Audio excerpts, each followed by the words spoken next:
Hello and welcome to Giant Mess, a sloppy sports and entertainment talk show that covers New York Giants football, Mets baseball. It also has some movie reviews, TV show recaps and reactions, with some funny stories and life lessons along the way. It's hosted by Giant Mess. That's me, the real cinch, Neal Lynch. I'm a former college quarterback and pitcher, and currently an overthinker. You can leave a voicemail at 862-BIT-1986. On today's episode, we're going to talk about New York Metro's baseball. It's been a while, Q-stained. It's been a while since I've talked about the Amazins. So we're going to talk about the Amazins. We're going to talk about the new sponsor patch, the pitch clock, the 1, 2, 3, 4, 5, 6. Now the 7th series. We're 7 series into the 2023 MLB season. I'm just now giving you my first episode of the season on the Metros. If you listen to the previous 2 pods, you know why. I was in Orlando, riding rides, roller coasters, etc., etc.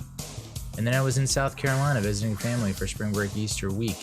So I got a lot of catching up to do with our beloved baseball team that has gone through already, we're not even a month in, and it's gone through a roller coaster of emotions. And then we'll talk New York Giants football, a preview for the 2023 NFL draft.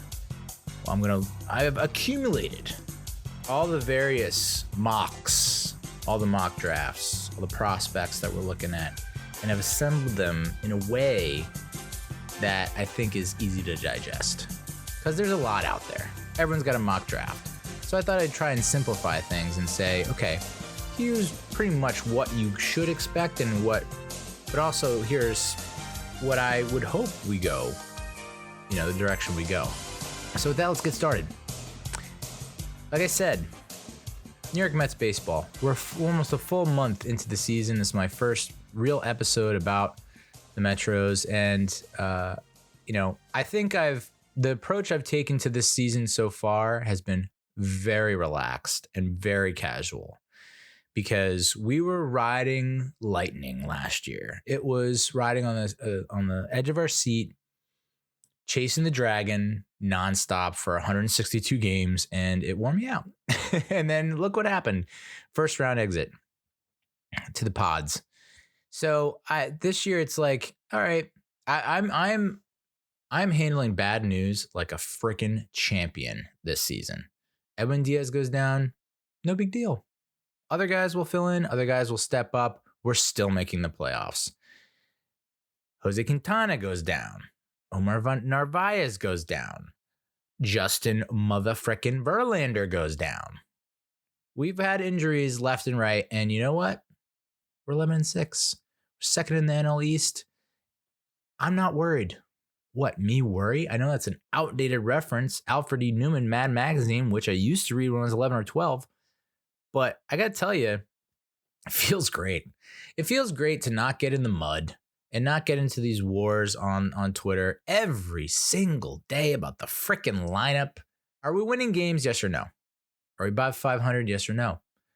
You are allowed to yell at me and spit hot fire if we get below 500 for an extended period of time, for like more than a week. If we're below 500, great. Lay it on me. But as long as we're winning games, and I do not care how ugly these wins are, I'm completely fine with the state of the union right now. That's all I got to say. I'm not fine about the new sponsor patch. That thing stinks. A big white square with very tiny font lettering that you can't read. And it looks even worse on the away uniforms where it's all gray. And then you have this big white square staring you at the face when you're looking at the pitcher or the batter or whatever. Awful. It's Phillies colors, which I failed to realize at first. And it just doesn't make it's from a design aspect. It doesn't make sense to have this big, massive white square and then this one line of red text. I just don't. It's ugly. And what sucks about saying it's ugly is it's for a hospital. Like it's for a place that takes care of the ill and the sick and the maladies of, people suffering from poor health. in poor medical condition. So I feel really bad saying that it sucks because it's doing good for the community. There was talk about how it's going to be changed. I don't think it's been changed yet. And this is one of those things where there's no way that Uncle Steve Cohen, got his eyes on that thing. Not a chance. Because there's no way he looks at that and goes, yep, approved. This is something that just like flew under the radar and it needs to be addressed. Like, I don't know that I've seen a ton of sponsor patches that look that great or that blend in nicely. I will say the Padres series, I did like, even though the Padres, people have their thoughts about the brown and the yellow, the mud and the mustard, as Gary Cohen said on the broadcast. That Motorola patch kind of looks all right on the uniform. So they got to figure it out. Also weird that like Motorola seems like a big telecommunications company. New York Presbyterian is like a very local hospital. I'm not knocking the hospital, but I'm saying, didn't we have like a Super Bowl commercial? Like what? We couldn't get anyone to buy into a potential World Series contender? Burger King? I don't know. Very interesting with the sponsor patch. The pitch clock. I haven't talked a lot about it. My mother is vehemently against this thing. I don't know why. It's like, Mom, you would think that you would want to you don't want to waste any time at your level in life. I don't think anyone wants to wait. I'm thinking that way. I know that. Like, I don't want to waste any time. I'm freaking 42. I don't want to waste a goddamn second anymore. It's just life is precious. It's short. Like we gotta keep moving. So I think I said this on a previous episode, but it bears repeating, dude. I was a pitcher. I sucked, but I played D3 college baseball. I was a pitcher, and I moved very quickly. And I will spit in the face of anyone that challenges me on that. I will not do that. I will spit on the ground as a sign of gesture of protest. But what I'm saying is I moved quick. And I think most pitchers that move, like the pitchers that move slow, I'm sure that gets under the skin of the batter, the hitter, but it also puts your friggin' defense to sleep. They mentioned it on one of the broadcasts that they mentioned the time clock every broadcast. And how could you not? I mean, it's a pretty radical change for the sport that's been around for friggin' 200 years. So I think Ronnie was saying, like, I think the defense plays better with this pitch clock because they're more in tune. They're paying more attention. They're not like dazing off or picking daffodils in the outfield. And it's like, yeah, that makes sense.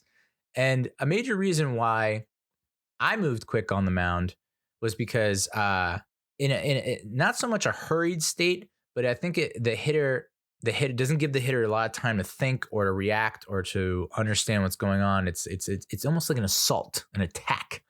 I'm on the offense, you're on the defense, motherfucker. And so it was also because I want to forget that horrific last pitch I just threw. It's just like, all right, that stunk. Let's just, it's an immediate reset as opposed to football where it's like, you got to run to the sideline, get the play, got to wait for the play to come in, you signal, and you're just like, you're thinking like, I can't believe I threw that. I can't believe that wasn't picked. It's just baseball. I get the ball, I get back on the rubber, I look for the side, and I go. I mean, I think I mentioned this before, but there was a pitcher for the Mets back in the day. I want to say Steve Traxel in 2003, 2004, maybe it was 2001, 2002. He's around for a few years. The broadcast team, I don't think it was SNY at the time because SNY didn't come around until 2006, but before 2006, I think it was like Fox Sports, FSN. They used to put up a friggin' clock. They used to put up a clock to show you how long it takes for Steve Traxel to get his ass on the rubber and throw a pitch. And it was way too long. There are people arguing that like it ruins the experience at the ballpark. I can understand that argument. I have not been to a game yet, but I would imagine that it doesn't give you a lot of time to kind of converse, talk, socialize, go get a beer, go get a food, go to the bathroom. I don't know. I mean, you can go early if you want. You can also, I'm pretty sure you can hang out afterwards at the bar that's right there. McFadden's? No, maybe not. Anyway, the pitch clock, everyone's talking about how it's impacted the pitchers, the hitters. Like, we've seen some clock violations, which is funny to think about when you're talking about baseball. I don't know that it's ultimately, I know that it ended one spring training game. I cannot see that happening in a regular season game. It's just, if that happens, it's like, I don't know. And if it happens in the playoffs, I mean, I can't imagine it happening in the playoffs. I just think people, by the time the playoffs come around in 2 years, after the regular season is done, I think a lot of players and teams are just going to be used to it. I think it's just pace of play has improved. It's quickened, and games are like 2.5 hours, a little over 2.5 hours, which is great on weekdays for an old fuck like me who wants to get to bed at a reasonable hour. Like, I'm for the pitch clock. What no one has really talked about, or that the people are starting to talk about now that we're 3 weeks into the season, almost a month into the season, is stolen bases are way up. So while we're bitching and complaining, or trying to imagine how this impacts or affects pitchers and hitters and umpires and blah blah blah, how about catchers, dude? If you're a catcher and you're known for your arm and you're known for throwing out base runners, and that's a major reason why you're on a Major League Baseball ball club, and dudes are swiping bases left and right because there's not only a pitch clock, there's also this other rule where you can only throw over twice. So if you throw over twice, I mean, I watched a base runner the other day who literally took like 2 or 3 big hops. And I was like, why even taking hops, dude? Just friggin' take off. Like, these guys are getting huge running starts. Stolen bases are way up. And yes, it makes the game a lot more exciting, for sure. I think you're seeing, I don't know about the offensive output. I want to say the batting average was down around the league. I know batting average was down for the Mets early on in the season, the first week or two. But it's got to stink for catchers. I think that's the forgotten position, because they just have no shot, no chance. Once they've thrown over twice, or once there's a pitch clock, like, big pitcher has to get rid of it before 0. So if you time that right and you're going, like, boom, you're gone at 1. Right as you see that 1, the light, the tippy top light flicker on the 1 to go to 0, you're gone. And that's why, like, the success rate I heard on We Gotta Believe was something like 82%, which even that feels low. It feels like I can't believe it's not above 90% at this point. So, yeah, I feel for catchers. It stinks for a lot of catchers. Like, think about a catcher that has spent the majority of his life, maybe even like a Francisco Alvarez, where it's like he's 21 and maybe he'll adjust, but you've made your bread and butter, or say your bread and butter is throwing guys out, and now that's cannot be your bread and butter anymore. So you're like, you're gone. And then talk about like a guy that has spent high school, college, post-college, minor leagues, throwing guys out. You're just not getting elevated, dude. Like, you're not, like, that's no longer going to be a part of the game. It feels like that's that I get it. Stolen bases were way down. No one's stealing bases anymore. You think about like Ricky Henderson and Vince Coleman and even friggin' Roger Cedeno, like the guys that were like, it was normal for them to steal 60 plus bases in a season. We just have not really seen that at all in the past decade or more. But now it feels like they've gone to the other extreme, and now you're going to see guys with like friggin' 100 stolen bases a year. So I guess it does create opportunities for guys that are strictly base stealers. I mean, who do we have that dude last year? It was that small guy. It was like, he never gets an at bat. He just steals bases. He's got to be a hot commodity at this point. He's got to be like, we're going to offer you $20 million a year. So, I mean, like Marte's stolen base count is up significantly. Nimmo's stealing bases. I think you're going to see hopefully Lindor start stealing more bases. So I just feel for the catchers. I'm not saying I'm against it. It just feels like if you had any to be a defensive catcher, was a major aspect of that position's how he gauged that position, and now it's just not part of the game anymore. Like he just whatever. So those are the two major big news items that I felt the need to comment on. Let's do the series by series breakdown. We had the opening series down in Miami at the Marlins. We took 3-4. I was able to catch bits and pieces on my iPhone at the airport and whatnot. And I cannot stand the Marlins uniforms. I just cannot stand them. And when they wore their throwbacks on Friday, the teal, I was like, never change this. Why would you change this? I guess because it's not intimidating. But guess what? Didn't you win 2 World Series? 97-03 in those unis? Just wear them all the time. It's so stupid that they wear Miami across their jersey at home. It's just a lot of weird stuff. But people always talk about how the Marlins are trash and garbage. I sound like a broken record. They always give us the toughest challenge. We always struggle against these guys.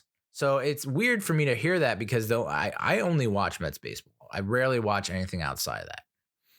So I've seen a lot of Mets Marlins games. They are always close. They always give us trouble, no matter how bad everyone claims they are. And, spoiler alert, they're like 8-9, something like that. They're playing like 500 ball and they're in third place in the division ahead of the Phillies and the Nationals. So, that we could have easily dropped another game or two down in Miami. So I don't know that they're as bad as everyone says they are. It's like the record, yeah, typically at the end of the season, not great. But you think about if they, I feel like they are the Oakland Athletics of the National League. Like we're not going to spend a ton of cash. We're just going to play money ball, and we're going to basically raise from farm to table all these young prospects. Like everyone's going to be under the age of 25 on their first contract, and we're going to show them what the major leagues are like, and they're going to enjoy incredible success, and then they're going to go off somewhere else and sign for big money, big contract, mega deal. That's just like they're almost like a quadruple A team. Like they're way better than minor league team, but like they just find these incredible young talents, and they do their thing in their first few years, and then they go get the buku cash somewhere else. So, I mean, the Marlins are going to be a thorn in our side all year. I don't look at that. When I look at that series, like when I looked at the opening schedule, Marlins, Brewers, Padres, A's, Dodgers, I was like, I mean, I wouldn't be shocked if we lose the majority of those series just because the Marlins are friggin' wild cards, dude. Wild cards. And they seem to love us. So, yeah.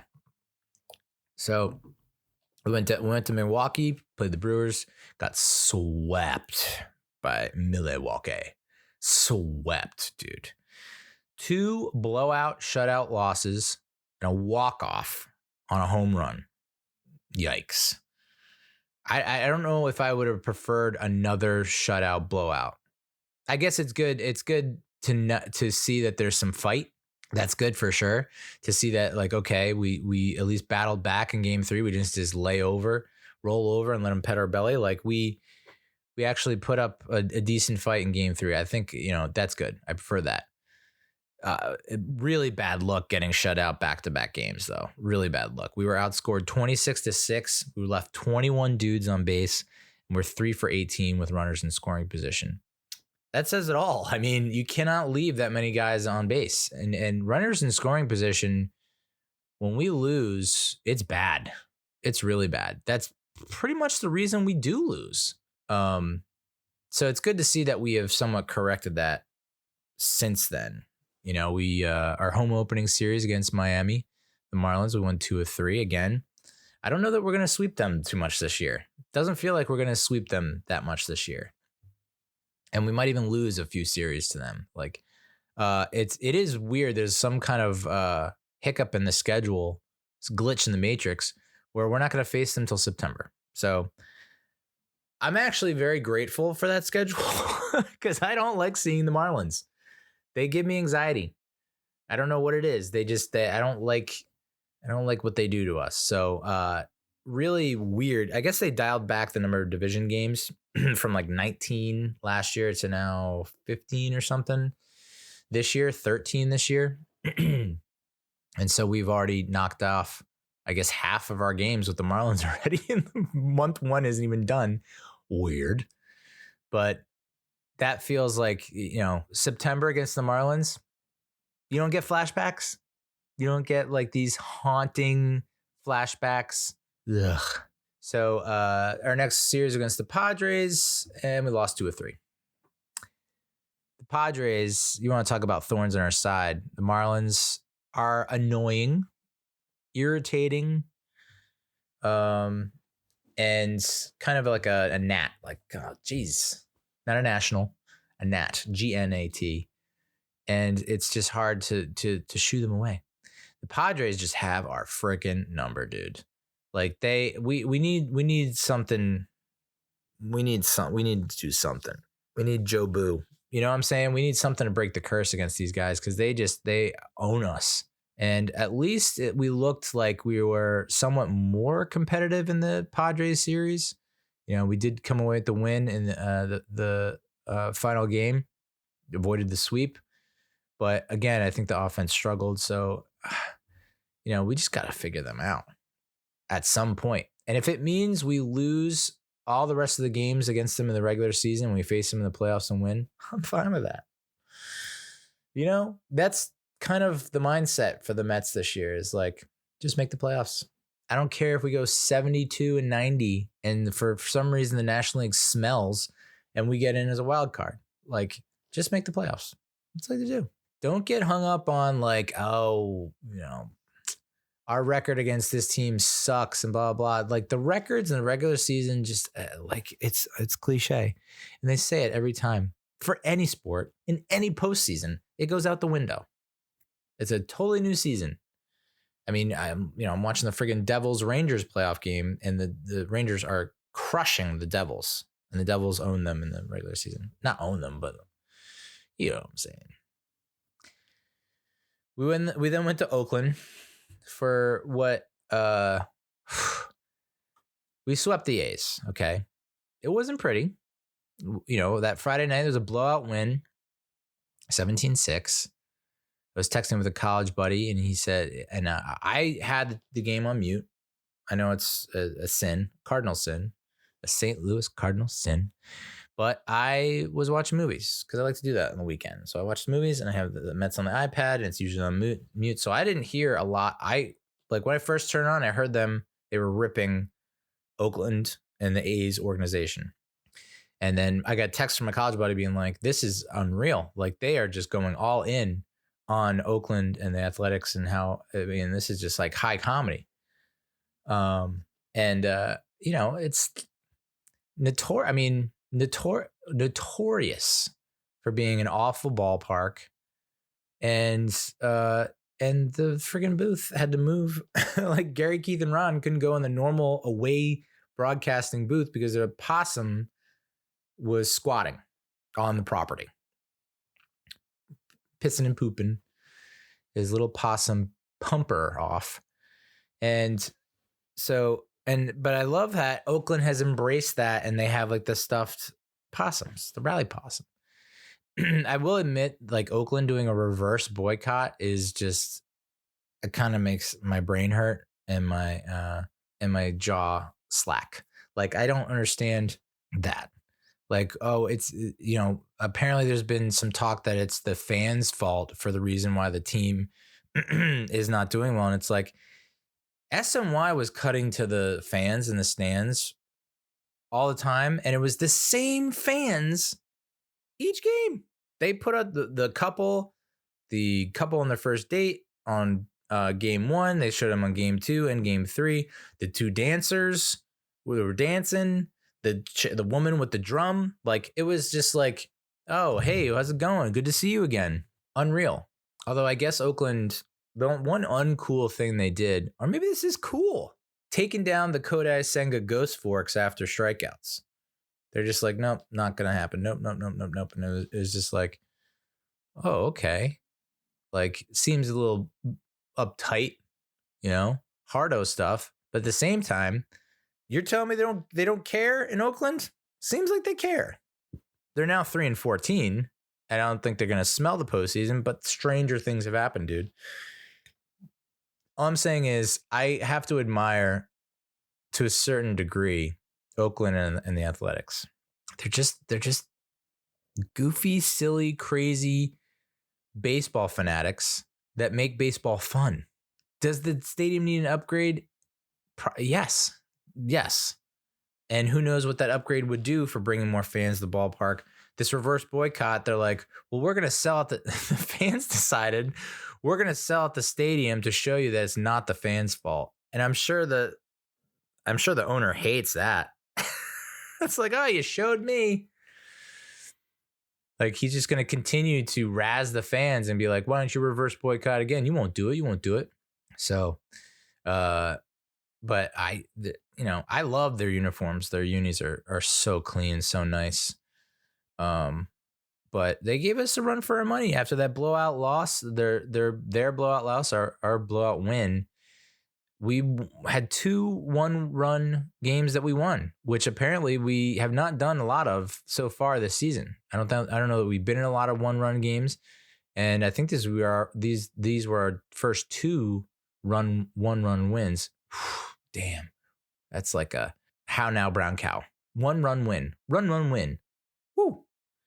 And now one of those wins had to go into extra frames, but yeah, I do like how the broadcast team was looking back at the 73 World Series, because I wasn't alive for it. So it's nice to know more and more about it. I haven't been active and like trying to find out more about it because it was a loss ultimately. But the fact that we were up after entering game 6, 3-2, it's like, I must have forgotten that. That's interesting. But like, my mom was talking about how it must, be awful to be an A's fan. I was like, it's not that bad. I mean, like, they've been in the World Series a bunch. They've won the World Series. They've won the World Series? Yes, a couple times. 3 times. 4 times? So I don't feel bad for our A's fans. I think they might be the most fun in the league. Could be wrong about that. So, listen. You win 2 and you lose 1 against the A's. Like, that's kind of a downer. So it's good that we got the sweep. And then we go into LA and we beat the Dodgers. What? And I guess I didn't realize that the Dodgers are 8-9 so far. They're like have the same record as the Marlins, and they're the friggin' D-backs are in first in the West. I guess the Dodgers are right behind them. And then the Padres, dude, who are 6-10. Like, how the Padres 6-10? 2 of the wins came against us. What? So the National League just seems off right now. It feels like there are a lot of teams with losing records. Could be wrong about that. So where do we stand? Well, I mentioned it, 11-6, second in the NL East. We're 8-2 in our last 10. I think that's important to reiterate. Is that even despite all the crazy shit that's been going on in terms of injuries, what have you. Eduardo Escobar struggling, Mark Canha struggling, Verlander hurt, Scherzer like not his normal self. Despite all that, 11-6, 8-2 in our last 10, and we got another game against LA tonight. If you can win this series, I think people will start to reframe how they think about the Mets. Looking ahead, I mean, so of course you don't understand, Siri, because I'm not talking to you. Ay. Just butt out, okay? Freaking Yankees fan. So I was able to catch some clips on Twitter and the highlights the morning after, and it looks like Vogelbach gets his first ding dong. Hallelujah. Because I know that a lot of people were complaining about him and him not doing, like, he's a walk machine. He walks. He's got a great eye and he walks, which is unfortunate for him because I think people look at his body type and they assume he's this big bruising, slugging guy that hits a lot of home runs. He's not. He's really not. He just gets on base, which is unfortunate because it's like he has never attempted a stolen base. Although, much like the commercial with him and Buck Showalter, where he's like, I'm going for it, I think he steals a base this year. Bold prediction. I'm calling it. Vogie's getting his first SB, his first theft. I think he will. I think there's going to be a case where someone falls asleep at the switch, and it's probably a game that's already kind of out of hand. You know, something like a 9-1 game, or like a 10-3 game, and it's the 8th or 9th inning, and like Vogelbach walks and like he shoos off the pinch runner because, like, why would you need a pinch runner up that many runs? I don't know. I got a hunch. I got a feeling.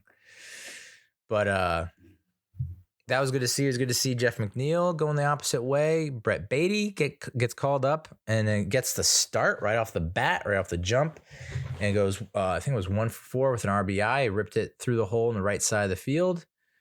If he can hit half as good as he did at with Syracuse at the AAA level, we're in for good times, real good times, a lot of dubs.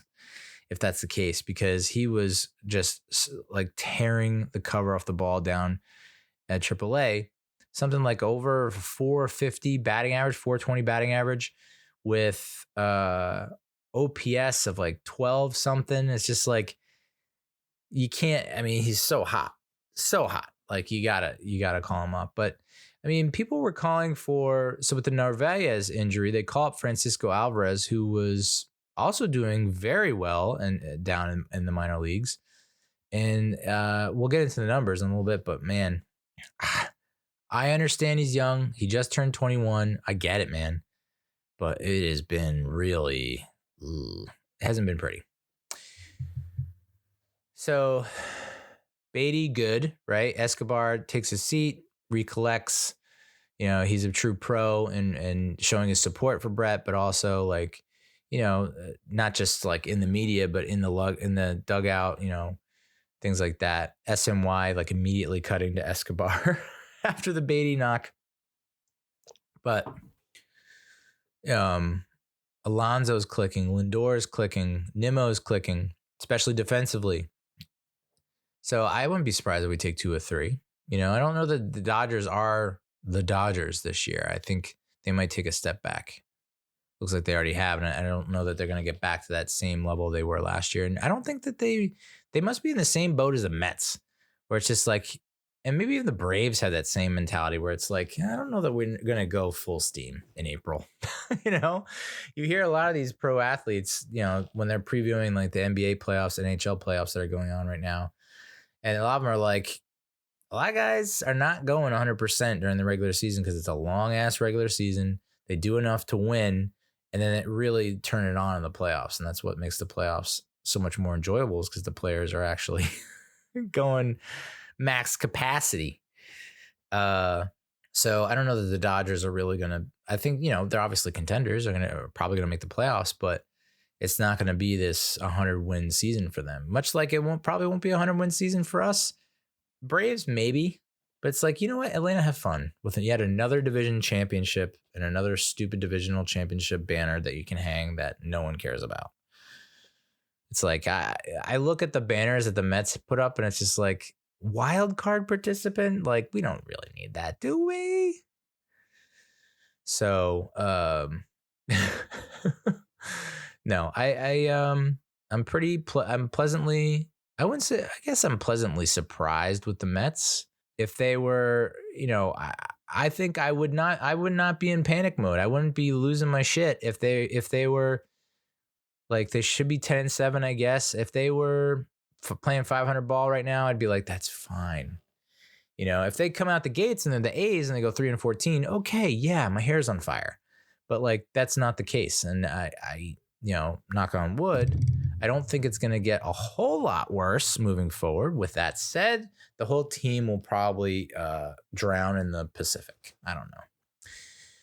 So looking ahead, we got 4 games in San Fran against the Giants, so we get to see our old pals, Wilmer Flores, Michael Conforto, JD Double Davis. The Giants are 5-10, which it's still, I don't know why I'm still in that locked in that fixed thought process where I always think the Giants are just in the playoffs every year and they win the World Series every year. Like those aren't our Giants now. Like the Giants are different. So it's a little weird to see 5-10. I would think we would win that series, but I wouldn't be shocked if we don't, just because it's the West Coast and it's kind of one of those things where it's like, well, maybe they'll be adjusted to the Pacific Coast time at that time. Pacific time, they'll adjust to that. Their bodies will have calibrated, and so they'll play better ball against the Giants. Or are they just so freaking tired from being on the road for so long that being in Oakland and LA and San Francisco, like, are they just going to break down, right? And they're just going to like limp to the finish line through that road trip.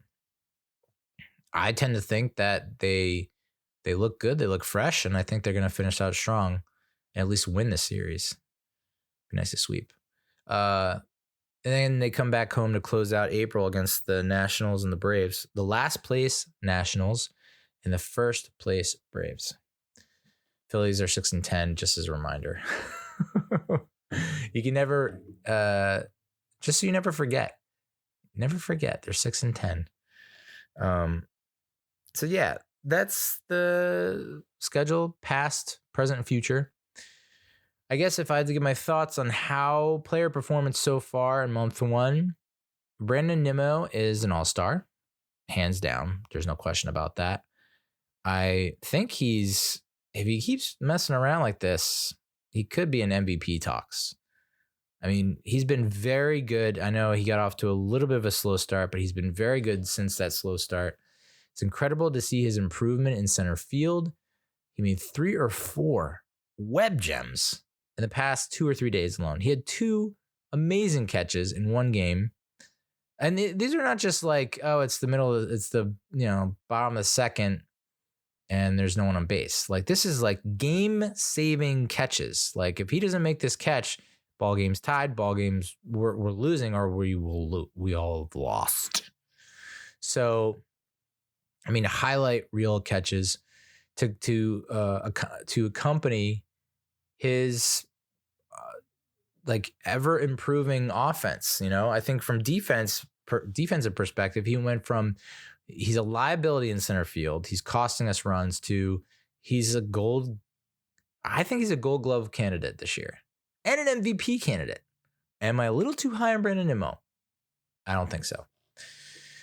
He's a .315 batting average and a .472 on-base percentage thanks to 15 walks. I mean, I can't imagine anyone else at the top of that lineup.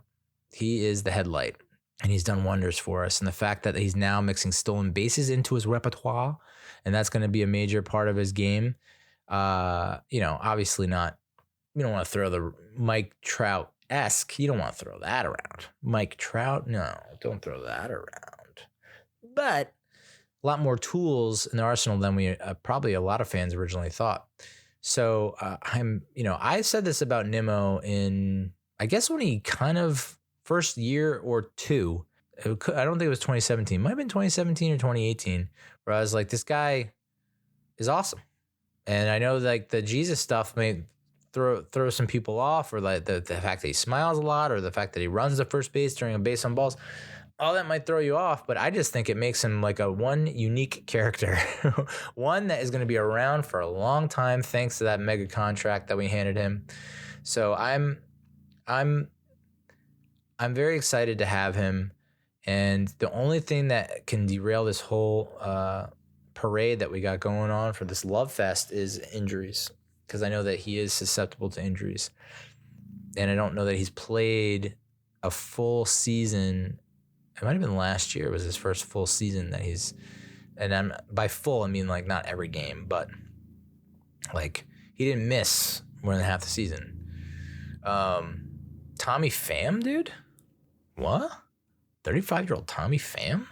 4th highest OPS plus behind Alonso, Nimmo, and Lindor. More total bases than Eduardo in less plate appearances. Against left-handed pitching this season, he's 7 for 23, which is 304 average with 2 ding-dongs, 2 homers. That's cool. I'm glad because I thought like originally the signing was like, oh my God, like we can't, our average age is going up. Like what's going on? But I do think it makes sense to have a healthy mix of wily vets who've been there, done that, playoff experience, World Series experience with the youngins who haven't been doing all that kind of stuff that often. I think that's good. But you can see the downside of it. Verlander, Scherzer, I'm sure Robertson's going to go on the IL at some point this season. Ottavino might. I mean, these are guys that are getting up in age. So, that's the downside. But Tommy Pham has been pretty awesome so far, and it's all thanks to LASIK. I think not LASIK. Did he have eye surgery or he just got new contacts? I think he just got new contacts. It's incredible. You kind of overlook, pun intended, your vision until you get it fixed and you're like, oh my God, I've been missing everything. You're a man? So good on Tommy Pham. I think now that Beatty's up, maybe he loses at bats to Escobar, who might be the DH, take on the DH role more often now. Although, if it's a defensive issue, Beatty seems to be getting better. So is Beatty better than Escobar defensively? Maybe not, but maybe. And then offensively, he's definitely better than Escobar right now. So I just think the lineup and the roster has a good deal of flexibility, and Buck has touched on it, at least with Luis Guillorme. His ability to play multiple positions is amazing. Shortstop, second, third. I saw they had Mark Hanna at first base. They have Jeff McNeil in the outfield. So there's talk about possibly putting Beatty out there if you want to have Escobar start at third. So is Tommy Pham the odd man out? I hope not. I don't think so because he is playing so well, above what we had expected or hoped for. What does that do for LeCastro? I think maybe LeCastro, I think he just went on the IL. Like he seems to be really a stolen base specialist at this point and a hit by pitch specialist. He's the Happy Gilmore of the 2023 Mets. So I think LeCastro is the odd man out now. But it's good to see that Tommy Pham has been able to contribute like he has. Jeff McNeil is not exactly hitting at the clip he did last year when they won the Silver Slugger Award.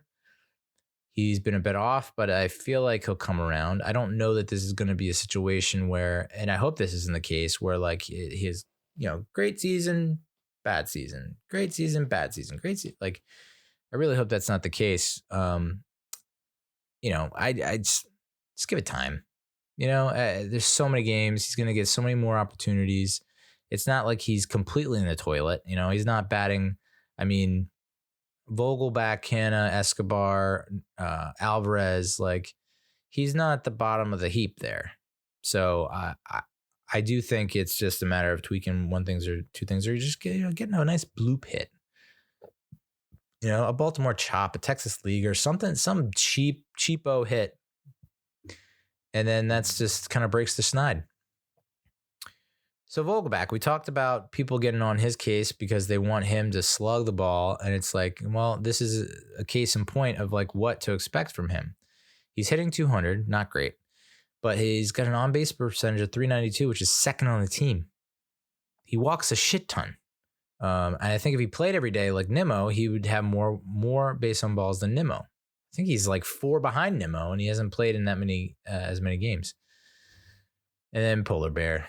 Big meat Pete. Either way, you know what I'm talking about. Pete Alonso. 58 Polar Bears, 154 career home runs have either tied the game or given the Mets the lead. his 150th career home run in his 538th career game as the second fastest in Major League history to reach that mark. Only Ryan Howard reached that number in fewer games. So is that the case? Like, is that the deal with Alonso? Is that his legacy? Like, he's going to be our version of Ryan Howard. I don't hate that. Ryan Howard went to 2 World Series, won 1, lost 1. So if he goes to 2 World Series and wins 1, loses 1, I think I'd be cool with that. just get a ring. That'd be sweet. A ring would be great. So yeah, I'm fine with that. Because I think Howard got kind of like his first year in the league was 24, 25, I think. And I think Alonso was on the older side as well. So I'm cool with that. But man, does he mash, and he mashes him like that stat reveals, like he mashes and he's kind of clutch. He mashes in big spots. And I do dig like his home run trot type thing now, where he hits it and then he's got it in his left hand, and then he immediately like slaps the barrel of the bat into his right hand and then flips it with his right hand. That's cool. And then the whole no handshake thing with the third base coach, sort of lame, but also sort of like that's so Pete. So like it's so fitting to his character that I dig that as well. So when he goes and when Lindor goes, they don't lose a lot of games. Speaking of Lindor, he's leading the team in RBIs. I think Pete Alonso might be leading the league in home runs. If he's not, he's 2 or 3. Lindor is leading the team in RBIs, and I think he's leading the National League in ribeyes. If not, he's in the top 3. And 22 of his 50 career home runs with the Mets have either tied the game or given the club a lead. This Matthew Brownstein dude on Twitter, he just gives out such clutch stats, so key stats. Just tasty stats. Love those stats. Pretty much every single little fun fact I'm throwing your way is from Matthew Brownstein on Twitter, who I guess is with Metsmerized. I don't even know if they have a pod. Sad, right? Sad.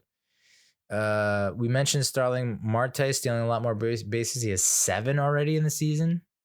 I guess if you want to extrapolate that, right? You go May, June, July, August, September. It's 5 more months. He's not done yet. Can he get to 50 stolen bases this season? Probably not. Just because he gets dinged up, man. Like that's what was it? Stealing third, he slides head first, and he like hits his head against the guy's knee, and then there's like whiplash. He bends it back, the glasses fly off. So he had some kind of a neck strain. He had to leave the game, and I don't think he played the next day. But that's gonna be. Like we said last October when recapping this season and the Padres series, wildcard series, like I know I said that if Alonso and Lindor go off, it's like we don't lose, but we could lose. And it seems like Marte is the secret ingredient. At least he was last season. So we'll see. Like I said, Beatty was tearing it up in the minors. You also hear about Mark Vientos and Ronnie Mauricio tearing it up in the minors. I feel like every day I'm seeing another clip of them going yard. And so that, to me, is just reassuring. It's like, okay, so we haven't completely mortgaged our future. And apparently we have some trade bait. That Mauricio, I guess, and Vientos, because Vientos is a third baseman, right? Pretty sure. And then Mauricio is a shortstop. And so the only way that, you see, I would think that maybe Mauricio has a better shot of being part of the Mets' long-term future, and that Vientos isn't, considering Beatty is up and playing and appears to be the guy at third. So I would suspect that Vientos is the guy that is dangled on the market. But even Mauricio, we're trying to think that through. Like, okay, well, we have McNeil. I guess you could throw McNeil in the outfield and then put Mauricio at second. If Lindor ever needs an off day, which is rare, he could play short, and then you don't really need him at third. It's just I guess right now there's no the silver lining, or like the positive spin, the upside here is that the good thing is champagne problems. We don't need him up here, so we don't have to worry about it at the moment. Unless it's like, if we do need him, then like shit's gone sideways and like we're in trouble. But right now it's like, let him continue to dominate and crush down there. And then maybe he gets the late year call up so he can actually be around the team and see what it's like. And maybe that's happens a couple times, if that's even allowed. I don't know. Baseball has so many friggin' stupid rules. But like, if this is the year where like he comes, can he be a September call up this year and next year? I'm fine with that. He's like 21, 22. You know, if he comes up at 25 when McNeil has hung him up or has moved on, I'm cool with that. So we talked about Francisco Alvarez struggling and being really underwhelming in his first few games here. I think he's okay. So here it is. In 4 games, just take a gander at his batting average. He's 1 for 15, which is .067 with 1 ribeye and 6 strikeouts. I'm going by the eye test alone. He doesn't look like he has a sense of any degree of confidence or a sense of what to expect at the plate. I was really disappointed to see him allow that pass ball in Oakland, I believe, when Robertson came in the 9th. Like, that seems like a fairly easy ball to block. There was a called strikeout, right? And he didn't think to throw to first. It like took him a while to realize, oh, I got to throw to first. And then he throws to first into bad throw to the point where I think Alonso had to come way off the base and then dive for it to like, I don't know. It just, a lot of his, and again, like I said, this is not the catcher's fault on stolen bases, but like he's never going to throw anyone out. I know he got some kudos and compliments from the booth on like a couple throws, but like he is just, there's no shot of taking of throwing anyone out. So it's just there's not a lot of, other than the 1 RBI, there hasn't been a lot to like be excited about. But then again, how many players, they mentioned it on We Gotta Believe, how many players have come up and lit it up in their first game and then we never hear from them again. He's only 21. So we have a lot of time left with him. But damn, man. I could be wrong, but top prospect in baseball, he comes up and it's been like a dud. I get it. He's young. You got to give him time. You got to give him more than 4 games.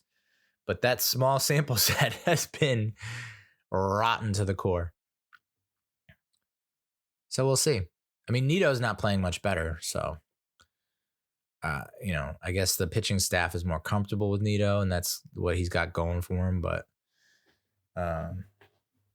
it'd be nice if Alvarez, I don't know what it's going to take for him to get out of the funk, but it's overall, and maybe this is a positive, like a plus, is like his demeanor seems very casual, laid back. Like when he's catching and when things are happening, it just seems like it doesn't a lot affect him. I don't know. Maybe that's Eli Manning was that way, and he won 2 Super Bowls. So it's like, maybe that's a good thing. It just, when you're struggling and not performing, people are like, does this guy care? I remember in my last Mets pod that I did, Mets cast, we were talking about, okay, Peterson versus McGill, who would you rather have? And it turns out they need them both anyway. But like entering the season, coming off spring training, like Peterson had a better spring training. And so I thought, okay, he's a lefty. He's a little more experienced. I think I'd go with Peterson over McGill, and of course I was wrong. McGill has shined. 3-0, 2.25 ERA, while Peterson's 1-2 with an ERA over 6, and he's giving up a ton of hits. I want to say it's almost 12 hits per 9 innings, something like that. So hopefully Peterson gets that worked out. But if McGill can just give us, I don't see him pitching this way at that level the entire season, but if he can continue to churn out these kind of starts, it's going to be like Oh, it's going to be so good. Oh, yeah. We basically need one of these guys to pick up the slack and to be the next man up. And it looks like it's McGill at this point. So if Peterson get on track, it's just good. Very reassuring. And then, I had my doubts. I had a lot of doubts about a lot of the signings and a lot of the new acquisitions that the Mets made over the offseason. And one of them was Kodai Senga, who is becoming like one of my favorite players on the team. He's averaging almost 12 Ks per nine. He's run into some bumps. There have been some issues early on in games and people like lose their minds and freak out. And then he settles down and he does what he does best. In terms of the most strikeouts on an individual pitch, his ghost fork is 16, which is fourth behind Joe Ryan's four-seam fastball, Kevin Gausman's splitter, and the goat. Or should I say the goof in his four-seam fastball. Hitters, how are they doing versus the ghost fork this season? They're 1 for 14, which is about what Francisco Alvarez is hitting. 12 strikeouts with a 60% whiff rate. I think that was last week or the week before, so those numbers might have changed. But still, the ghost fork, for all the hype, it's legit. And maybe it's a case of like hitters, like it's not going to take hitters very long to catch on to it, and like word's going to spread and the gospel will be spread, and the missionaries will spread the good word about the ghost fork, and this won't last all season. But damn, it'd be cool if it did. I just love like the athletic logos, whoever that Twitter account is, who does all the neons for the Mets. Like he created the ghost fork logo. It looks great. They have them printed out and they were hanging them up before they get torn down in Oakland. And the Sega, like the Sega logo that are in the startup from the 16-bit system, they have that like with the N in there. So it's Senga. I mean, it's just like, there's a lot to love about this team. So that's why it's weird for some Mets fans, and I don't see them much. So I don't know. But then again, I don't have any followers on social media, so maybe that's why I'm not popular and people don't talk to me. But it feels like most of the accounts that I follow on Twitter and Mets accounts all are pretty much in agreement about a lot of things, and it's all positive and right. Like it's sane, logical, not flying off the handle, not, after one little thing goes wrong. And then there's this whole other weird faction of Mets fans, quote unquote, that just go nuclear every time something happens. And like, I do believe that it's real because my mom is like Frank the Tank from Barstool Sports. Like she is that.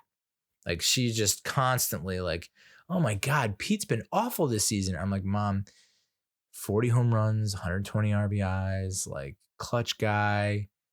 What? I don't understand what I'm missing here. Why do you think he stinks? It's just like, I have to fact check her. Like, a lot of fans had to fact check Frank the Tank. So I think Senga is awesome. Scherzer has been another story. He's kind of like our 4 at this point. It's like, yeah, McGill, who's doing probably the best. Then you have Kodai Senga. And then maybe, I guess it is Scherzer, then Peterson, and Carrasco has been just absolutely awful. I know Scherzer missed his last start versus the A's. He got a little, not hot, but he was very assertive in his response to the media, saying like, this is nothing, like it's gonna work itself out. But I mean, it's like, yeah, why would you push him into a start where he's not feeling 100% against Oakland? And sure enough, Jose Butto comes up out of nowhere and gives us a great game, an outstanding outing that that would be awesome if that's his like role, is to be the spot starter when the old farts go down for 10 days to 15 days, 2 starts, to have him come in and pitch lights out. Steve Nagosic too. Like, I think that we're gonna lament the loss of Trevor Williams for sure. But it does feel like Steve Nagosic like has shown that he can come in and pitch long term, long relief and do all right. So I feel good about that. And then to know that you can dial up Buto and get a quality start out of him against some of the, the Oakland A's of the league and get a win there. That's great. But yeah, it is. I mean, hey, that was one of my major concerns coming into the season was Verlander and Scherzer getting up in age. Carlos Carrasco, this is another bold prediction. I think he's going to get DFA'd this year, or he's going to go to the bullpen, or they're going to try and trade him. I cannot see him as a starter for the entire season. And, I know there are some people who are like, well, dude, you're a hypocrite because you said like it's too early to make big decisions on this. And, with McNeil struggling, you're not saying blah, blah, blah. I just think you're seeing a regression, and it's over time, and it's not a short time frame. We've seen enough of his degradation of talent that I feel confident saying that he's not going to be a starter in the rotation I don't think he's going to make the playoff roster. He's got an ERA approaching 9. He's 0-2, has only 8 strikeouts and 3 starts, which is lowest among the starting rotation. 3 hit by pitch. Like, is that intentional? What is that? Like, so the control's not there. And control is like paramount regardless, but especially when you don't have quite the same velocity on your fastball or the movement on your off-speed stuff. Like when your changeup is only 3 miles per hour slower than your fastball, that's a problem. That's an issue.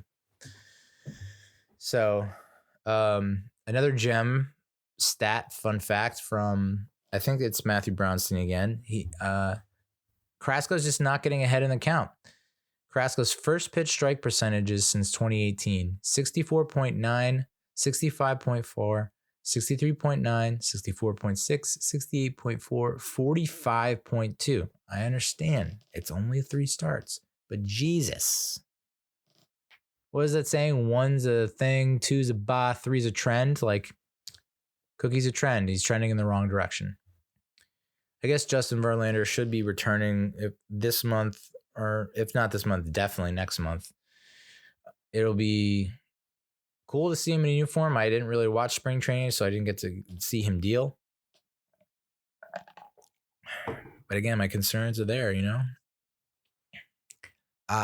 Again, choose one, A versus B. A, all this bullshit's happening in September. Or B, all this crazy crap is happening to us in April. I'll take April. And you should too. Let's get all this toxicity out of the city. Let's just, just get it out of your system. Sure, yep, a teres strain. I didn't even know what the friggin' teres major was. But it's a muscle that connects the scapula to the upper arm. Okay, sure. I've learned more about the human body thanks to Mets injuries than anything else in the world. Any medical dictionary, any Wikipedia, any YouTube video. Mets injuries are always so new and unheard of and unique.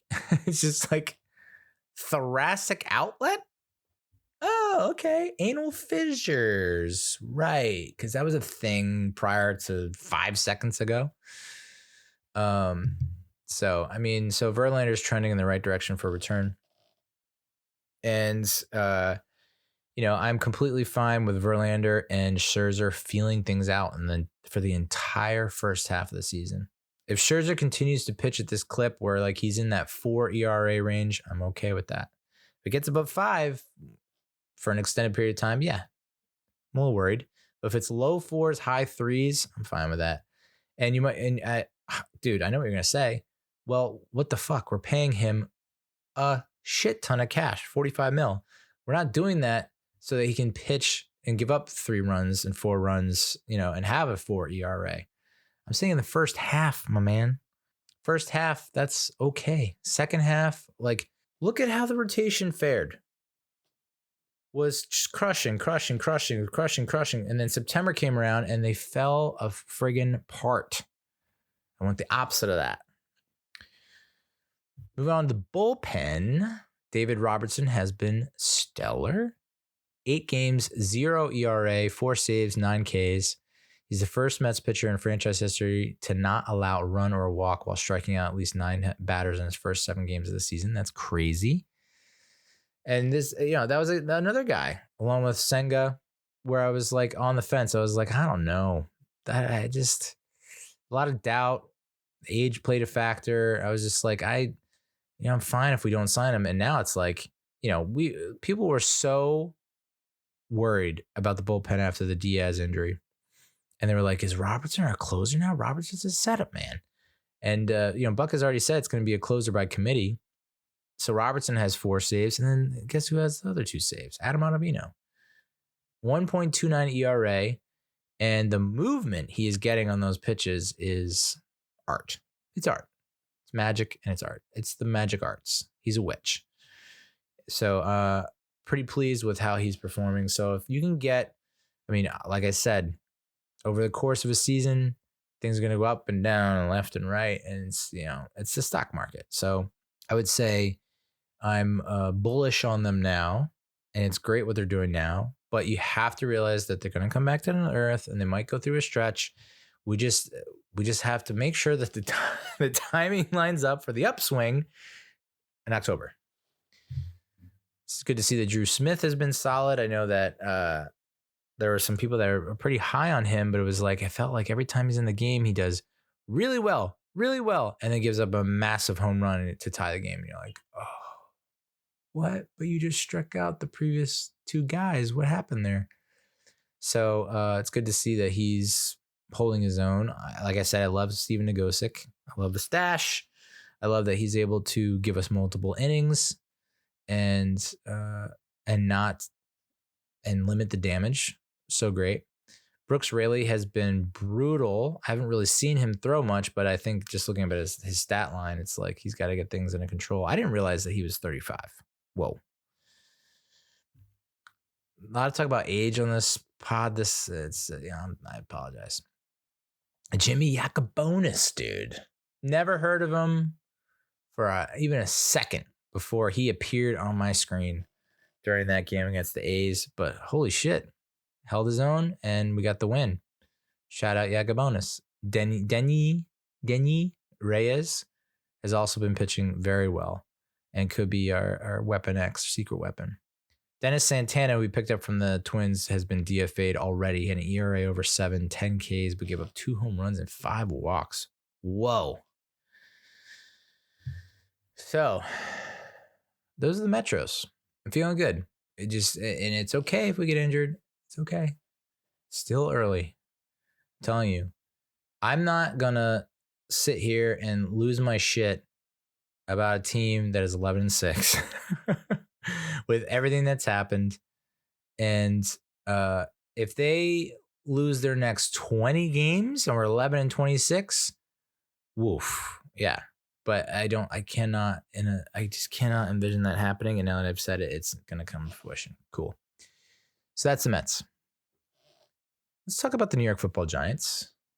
Big time draft coming up in less than 2 weeks. But first, some transactions, some news, some notes. Richie James signing a 1-year deal with the Chiefs. I wish him the best. Daniel kind of fell in love with him, and got attached to him, especially on third downs a lot in 2022. He obviously had the 2 fumbles on the punt returns. But it does feel like it was, out of default. And he gave us some, he did have one big drop against the Vikings one game, but it didn't cost us too many points. So he's reunited with Kadarius Toney in Kansas City. Kansas City had fun with those guys. There are a lot of laughs, barrel of monkeys. So OBJ, there was still a contingency of Giants fans that wanted him back, and I was just like, why? Why would you? Other than nostalgia and it would be great for him to get a ring with the Giants. Awesome. There are a lot of other guys that I wish got a ring with the Giants that go above OBJ. Again, the most dynamic receiver that the Giants have ever had. There's no question about that. In his prime, before all the injuries, a playmaker that, I think was worth all the headaches that came with the weird celebrations or the interviews that go sideways or whatever. The pros outweighed the cons, and I love them. To bring him back, especially after hearing the contract that he signed with the Ravens, No, dude. No. Why would you do that? The deal he signed with the Ravens worth up to $18 million with $15 million guaranteed. He's going to be 31 and coming off another injury. He didn't play at all last year. Like, I just, I hope he does well, but at the same time, like, I just don't think he's going to be that kind of guy that's worth $15 million a year. I could be completely wrong. And I hope I am wrong. And thankfully he's in Baltimore and not Philly. Holy shit. Saquon's not, the other major news item is kind of almost flew under the radar. Very small. Got little to no media coverage, surprisingly. Saquon's not signing the franchise tag. And that caused everyone to go banana land. So he can't participate in official activities. Apparently, the word is that he's very upset with the offer the Giants made. Giants have withdrawn that offer.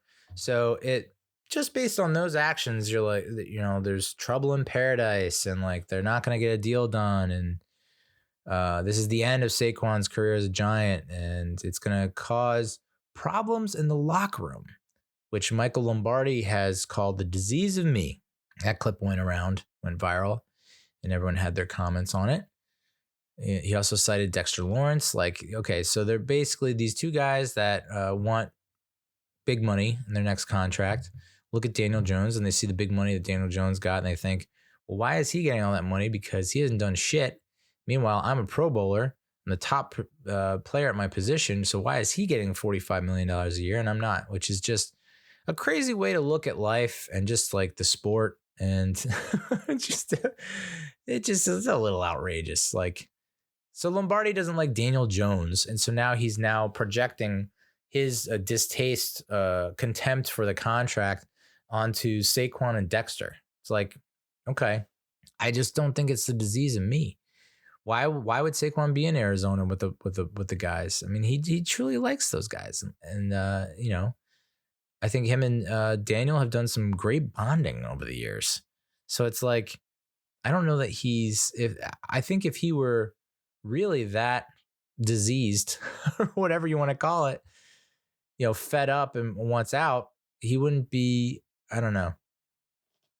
Same with Dexter Lawrence. Like, I just don't see it. Like, they're looking at what's going on in the market.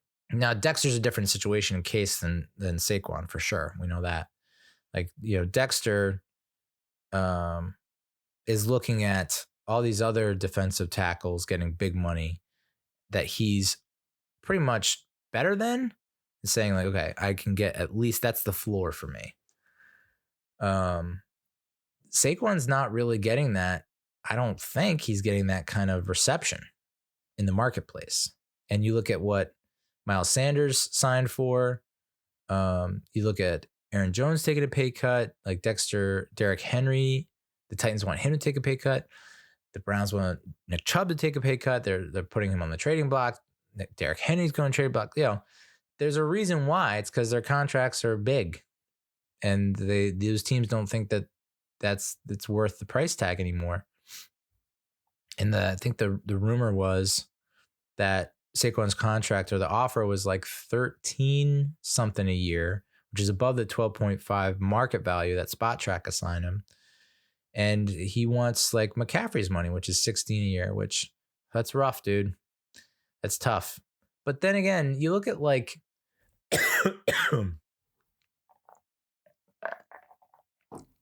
Jalen Hurts, just the Philadelphia Eagles in general.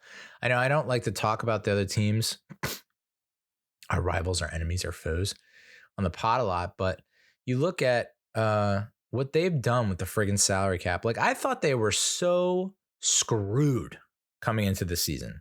I was like, look how many free agents you have. Look how much cap space you have. Look how talented and awesome those free agents are. They're going to ask for more money than what they're currently getting paid, which is way too little. There's no way. You're going to lose a bunch of dudes. And somehow they have now reworked everything so that there needs to be an investigation. That's for sure. We know that. There needs to be an investigation into the Philadelphia Eagles organization because there is some kind of swindling going on.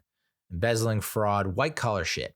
Like there's no, like this Jalen Hurts contract. What was it? The AAV was like 50 a year or something like that.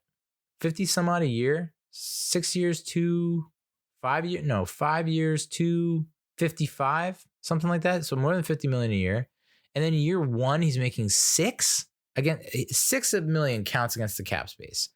And someone tagged someone else in the comments and was like, how is this possible? And he's like, oh, well, triple bonus structure. Dude, I have been a fan of not just the Giants, football, National Football League. You know, unlike baseball, where I only really watch the Mets, if NFL is on, I'm watching it. Never friggin' heard of a triple bonus structure, but somehow the Eagles are pulling it off. So it's like, and we have an Eagles executive in the mix, in the club, in the house. So maybe he can figure out how we can finagle Saquon at 16 mil a year and Dexter. I mean, there's like voided years and like, how the hell did they re-sign Bradbury and Slay? How the frick is that possible? I don't get it. So the Giants the Giants have been pretty creative. They were creative last year. And I think they're going to have to get a little bit more creative this year. You know, the Darren Waller contract is a good example. Like they traded for Darren Waller, who had a big contract, but only half of that's going to count to the cap, something like that. By the way, the people that are like, who have the time on their friggin' hands to watch a video, 10-second video of Darren Waller walking from his car into the facilities and not smiling, and then just going overboard and overreacting to that and saying like, he's already unhappy. He wants out of Jersey. He wants to be back in Vegas, blah, blah, blah, blah. From a 10-second clip of a dude walking, like, you're a body language expert, and even body language experts aren't 100% correct. I just think, you know, and Giants fans are like, where he's all business, whereas everyone else is like, oh, he hates it there. It's like, dude, as a not only the president but client of the Resting Bitch Face Club, I think I know a thing or two about when it's just like, I'm just focusing and concentrating, thinking about something else. I'm not thinking about how I present myself to some guy holding a smartphone while I walk into the first day of like voluntary camp. Good God. Anyway, so that's like some of the most the top news stories. As far as transactions go, we did sign. So we talked about how we lost Nick Gates and John Feliciano, and so now center becomes a top need in the draft. Well, the Giants went out and signed J.C. Hassenauer. 6'2", 295. He's born September 15th, 1995. He's 27. He'll be 28 by the time season starts. Went to high school in Minnesota, went to college at Alabama, which is noteworthy because his final season at Alabama was in 2017 when Giants head coach Brian Daboll was then the offensive coordinator. So they have there's familiarity there. It was also the only season that Hassenauer started for the Crimson Tide. He went undrafted in 2018. He signed with the Falcons and was waived as part of final cuts. Re-signed the practice squad where he spent most of his rookie year. Released in late October, he went unsigned and missed the remainder of his rookie season. But since then, he's appeared in 45 games with 7 starts, making a total of 626 offensive snaps. Last season, he appeared in all 17 games, but only took 303 total snaps. He earned a Pro Football Focus grade of 64. His highest career grade came in 2021 with a 67.7. I'll tell you what, for some reason, I want to say that Feliciano had a grade in the 70s last season, which is kind of hard to believe. But if he can be as good as Feliciano, then it's nice. I mean, I won't hate it if he's a starter going into the season. I just don't see him as a starter going into the season. Very nice quality depth backup signing who apparently can play other positions. Guard, one of them. So that's, it's always good to have a guy with flexibility and versatility. So that's another great under the radar signing, just like Isaiah Hodgins was a great under the radar signing.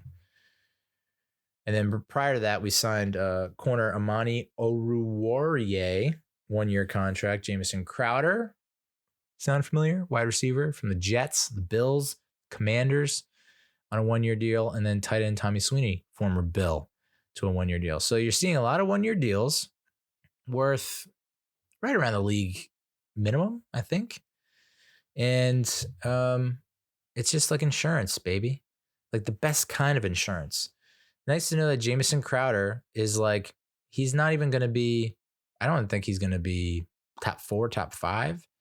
But again, if we have another Armageddon like we did last year, where like top 3, 4 guys go down, you have a guy like Jamison Crowder that can come in and that might be a little bit better than Richie James. So let's look at the draft. I don't know if I went over the Giants draft history before with y'all, but I thought it would be interesting to look at the, because we're talking about Joe Shane. This is his second draft. His first draft was last season. General managers, the Giants have had 6. Ray Walsh, Andy Robustelli, George Young, Ernie Accorsi, and Dave Gettleman. Dave Gettleman is tied with Andy Robustelli for the worst win percentage among Giants GMs. The best was Ray Walsh from 1947 to 1973 because they had that run in the 50s into the early 60s. 7 playoffs in 27 years, which was only bested by George Young, who was the GM from 79 to 97. And had the second highest winning percentage, 2 championships with 8 playoffs in 19 years.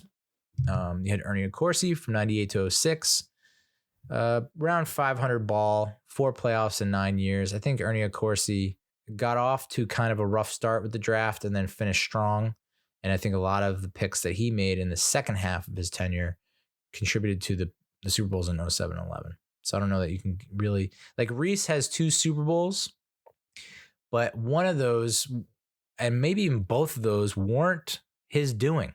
Like George Young didn't get his first championship till 86. This is like 6th or 7th year as GM, Giants GM. That's how fucked those late 70s teams were for the Giants and how screwed we were because of Andy Robustelli. 0 playoffs in 5 years. And it only takes 5 years to get off course.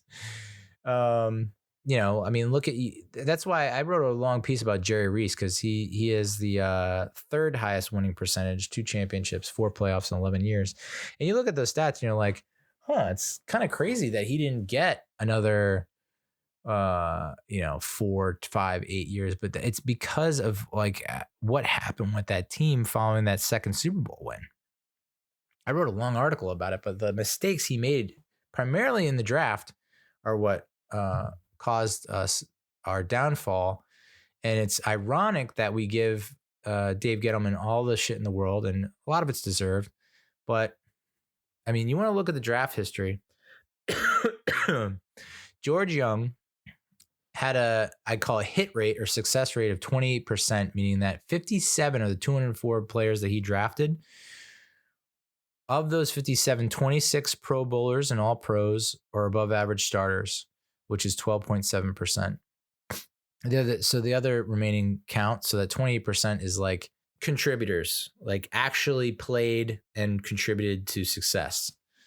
And 5 of the top 10 draft classes in Giants history were during George Young's tenure. So, Tiki Barber, Amani Toomer, Jason Sehorn, Jesse Armstead, Michael Strahan, Philippi Sparks, Keith Hamilton, Corey Miller, Rodney Hampton, Howard Cross, Dave Mega, Eric Moore, Jumbo Elliott, Mark Ingram, Stephen Banker, Mark Collins, Eric Howard, Pepper Johnson, Mark Bavaro, Carl Banks, William Roberts, Leonard Marshall, Terry Kennard, Joe Morris, LT, and Mark Haynes. I mean, and that's just the guys that were like Pro Bowlers, all pros. There's still other guys that had significant playing time and contributed. Carl Nelson, Doug Riesenberg, Eric Dorsey, Gary Reasons, Lionel Manuel. So like Perry Williams.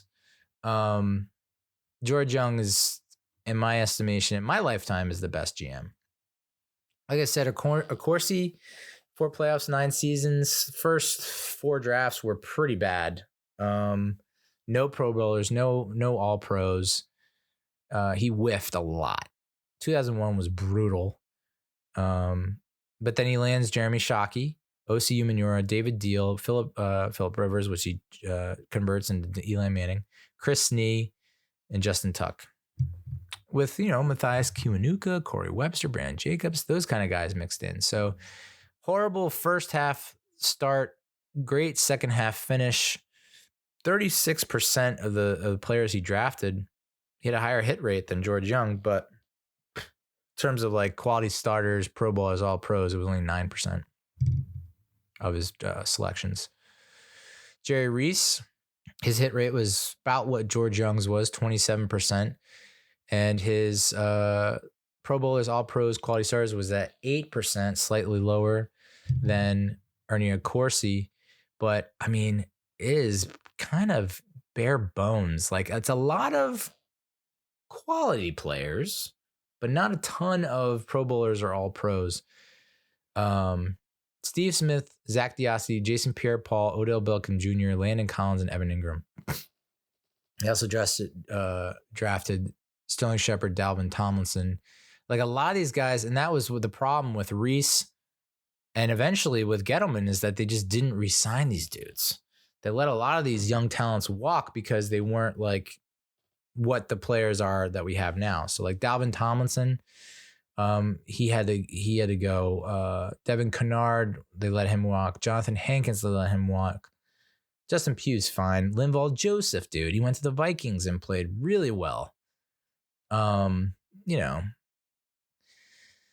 but a lot of these guys, they left and did nothing. So it's kind of like, was it Eli Manning who was carrying the team? And then, you have Gettleman, who had a hit rate of 22%, which is lower, but his Pro Bowl, All Pro quality starters list is around 9%. Saquon Barkley, Dexter Lawrence, Andrew Thomas. Thomas is in negotiations for an extension. It's just weird to hear and see and think about at this point, because like we're just not used to it of the past decade. Like we just don't extend people. So I'm hoping he can get an extension for the next 15 years. Dexter Lawrence they're working on an extension. Saquon's, we talked about the contract situation there. I mean, that 2018 draft class really turned out to be bad. They traded away BJ Hill, which I think wasn't a great move. I mean, they got this center who started it was like an emergency trade. The guy Billy Price. I don't think the guy made it past 1 year. Meanwhile, BJ Hill goes to the friggin' Super Bowl, the Bengals, I think. Lorenzo Carter went to the Falcons and he just re-upped there. That's not as painful a loss, I don't think. But what could have been? It just seemed like if he stayed healthy, maybe he was coming into his own.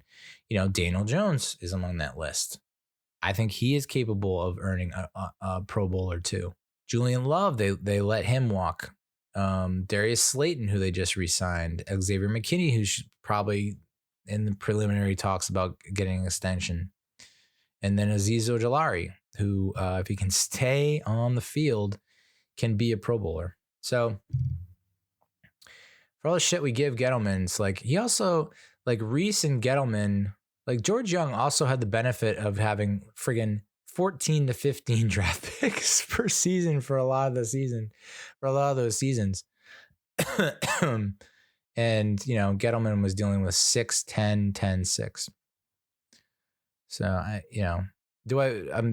don't want him as a GM anymore, but I'm not going to look back at him and say he was absolutely 100% awful. If he goes those 4 drafts and whiffs in a 0 for 6 or 10 every season, or 1 of whatever every season, then yeah, dude. Okay. I mean, he is already tied for the worst GM in history, Giants GM history. It's just like, I'm not going to paint him as like this, like fucking supervillain, dude. So Shane, 11 draft picks last year. I would argue that 2 were, we'd say 3 were consistent performers in last season. Kayvon Thibodeau, Evan Neal, and Micah McFadden. Bellinger missed a lot of games due to injury. Of course, Wandale goes down for the year against the Lions, but he had some injuries before that. Dane Belton was healthy, but didn't really see the field that much, so I'm not sure why. Cordell Flott came on somewhat stronger in the last portion of the season, where he was kind of MIA in the first part. Azudu got hurt. McKeithen got hurt. Beavers got hurt. Davidson got hurt. So 1, 2, 3, 4. 5, 6, and Neal missed a couple games. So it's like half the draft class missed a lot of games last season. So if you're going just based on year one, it's like, whoa, did Shane really whiff on the draft? It's like, well, we'll reevaluate 3 or 4 years from now. So that's important to note. Like, I think that people get lost in the sauce a little bit and they forget that. And so they say, well, we need a guard, or we need an inside linebacker, or we need a whatever. Like, we have those positions, young guys of those positions, talented guys that maybe impressed in camp, like a Darian Beavers, who then we lost for the season for the ACL. So it's nice to get him back, to have Micah McFadden paired with Okereke. So, yeah, I mean, Bellinger looks like I don't know that he'll be a Pro Bowler, but he'll be damn close. He'll be in the conversation. He might even be an alternate one year. And to pair him with someone like Darren Waller, I just love that duo. I've said it before, I'll say it again. So in terms of like, if we look at primary needs or secondary needs in the draft based on like positional payroll ranks, our offensive line has 15 guys in the mix right now, signed to contracts at $35 million. It takes up around 15% of the cap space. It's 26th, ranked 26th in the league. So we know that Andrew Thomas is getting an extension, and we have a few guards in the mix: Uzudu, McKeithen, Bredesen, Lemieux, Davis. So interior offensive line is a need, but I don't know that guard is that high up. I think it's, pretty obvious center is the way to go. And then if you want to throw another guard into that Royal Rumble, go for it. Someone will come out on top. Wide receivers are 13 signed to contracts for $20 million, around 9% of the cap, and it's 20th in the league. So, I think that the biggest contract there is Paris Campbell, maybe, because like all the other guys are pretty low. Hodgins is low, like $1 million. Shep is probably league minimum. Crowder's around $1 million. Colin Johnson, so wide receiver, I would think, is a position of need, along with center. Linebacker, we have 8 on the squad. Like I already mentioned, we have Beavers coming back. I'd still like to see us pick one up in the draft. $18 million right now committed to linebackers, which is around 8% of the caps, ranked 20th in the league. So I do think that is an area that we could improve upon. And then the secondary, dude. We got 15 dudes in the secondary. I'm not going to name them all, but $36 million. The bulk of that goes to Dory Jackson, and it's as a unit, 16% of the cap, 18th in the league. I mean, you take away Dory Jackson, and it's like the number plummets. So it's a big indication of like, they did sign Bobby McCain to be a safety, to be a somewhat suitable replacement for Julian Love. And then you have Xavier McKinney, who's probably going to get an extension. But other than those three, like Darnay Holmes, Nick McLeod, Amani Aurier, who they just signed, not a lot of big names pulling in big contracts. But so that seems to be another primary need. And then it would just be good to take a look at possibly shoring up the defensive line. Like I said, we've talked multiple times about when Dexter and Lawrence and Leo and Leonard Williams aren't on the field together, that defensive line kind of falls apart. So it'd be nice to have interior defensive linemen. And there's been talk about edge rusher. Yeah, I guess you can never have enough, right? So, if you're getting a third and long situation, our version of the NASCAR package would be Ojulari, Thibodeau, insert draft pick. I don't know. Our secondary needs, with the Waller trade, I don't know that tight end is that far up on the list. I still think we do pick one. And there are a couple of good ones in the mid rounds that I think are worthy of our attention. And with the Saquon situation, the contract, like, just in case, maybe we should pick up a running back, just in case. Am I saying that we should draft Bijan Robinson from Texas in the first round at 25? No, dude. Absolutely not. You know, my buddy was giving me shit. My Eagles fan friend was giving me shit because he was like, you should never draft a running back number 2, and running backs never get an extension after their rookie contract or something like that. And I was like, cool, but Saquon's not a running back. He's a legend. So you got to remember that. Like, he's just not your standard run-of-the-mill running back, dude. He had 90 some odd catches, his rookie season? So he's capable of almost 100 catches out of the backfield in addition to 1,000 yards rushing. That's not a running back. That's it's 2 positions in one. So, part of me is like $16 million, and maybe we can just open up the playbook a little bit for him. So, yeah, I think there are a couple of decent running backs in the mid to late rounds that we should definitely put into consideration. And then I think it's time we draft a quarterback. Yep, already. A backup quarterback. Someone in the 5th or 6th round, and that is young and full of vigor and vinegar. Tyrod Taylor seems like he's not made for this world anymore. Like, he's just not cut out for the physical demands of the position anymore. Unless you can put on some kind of shock collar on him so he doesn't scramble, but that's like a huge part of his game. It just feels like it's very tenuous with him as our backup. So I could very easily see them possibly trying to groom a guy this year in the hopes that he becomes a backup next year. So as far as mock drafts go, I have an obsession, an addiction. I have a problem with mock drafts. I get on these mock draft simulators and I just cannot stop, dude. And like, I look up and it's dark and I'm like, whoa, holy shit, I have work tomorrow. So usually I use Pro Football Focus's mock draft simulator, but they've now, I guess, wisened up, smartened up. They're no longer offering it for free. So not the full version that they used to offer for free, not available for free anymore. Now they're using it as a marketing tool for subscriptions, which from a business standpoint, I get it. But from a consumer standpoint, sucks because I can't do the full 7 rounds now. I think I can do 3 rounds. So I was like, screw that. So no draft grade. But when it was free and full, I was getting like A-, B+. So the way I've approached this is I'm going to go by position. The top, what I've seen from mock drafts and other mock drafts and mock draft experts, who the Giants are taking by position, grouping it that way. Mel Kiper Jr., who has made a living out of this shit, probably the foremost draft expert. DJ Turner, corner from Michigan.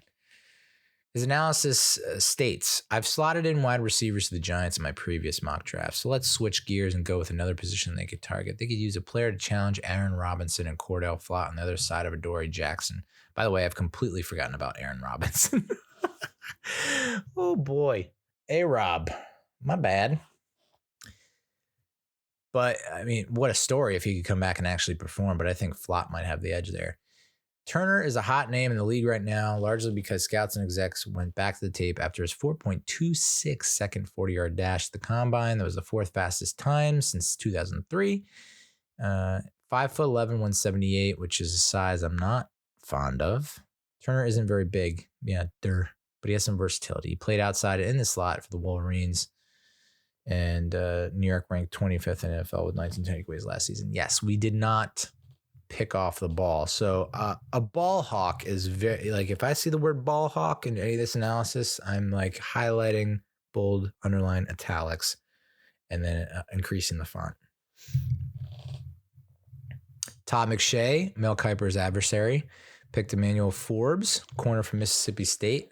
Bulldogs Todd's analysis is Forbes is lean, 6'1", 166. Again, it feels a little light, but he has great speed and fantastic instincts and coverage. Giants blitzed more than any other team last season, but didn't have many ball hawks in the secondary to take advantage. Forbes would feast on mistakes forced by that pressure. Again, I just saw the word ball hawk. So while he's undersized, I could be in. I don't know why, but I love big corners. Like, my mind immediately goes to when we had Jason Sehorn and Dave Thomas. They were both like over 6 foot. Like Sehorn was like 6'2" or 6'3". Like they just, against the bigger wideouts, they just like would physically dominate. But again, I think the league, obviously the league has friggin' changed. Derp. It's been 20 years. But yeah, so it's more of a passing game now. Got it. And there are more, and size is not so much of a detractor for offenses anymore. I mean, you're seeing like, you look at someone, I guess would the Chiefs be a good example?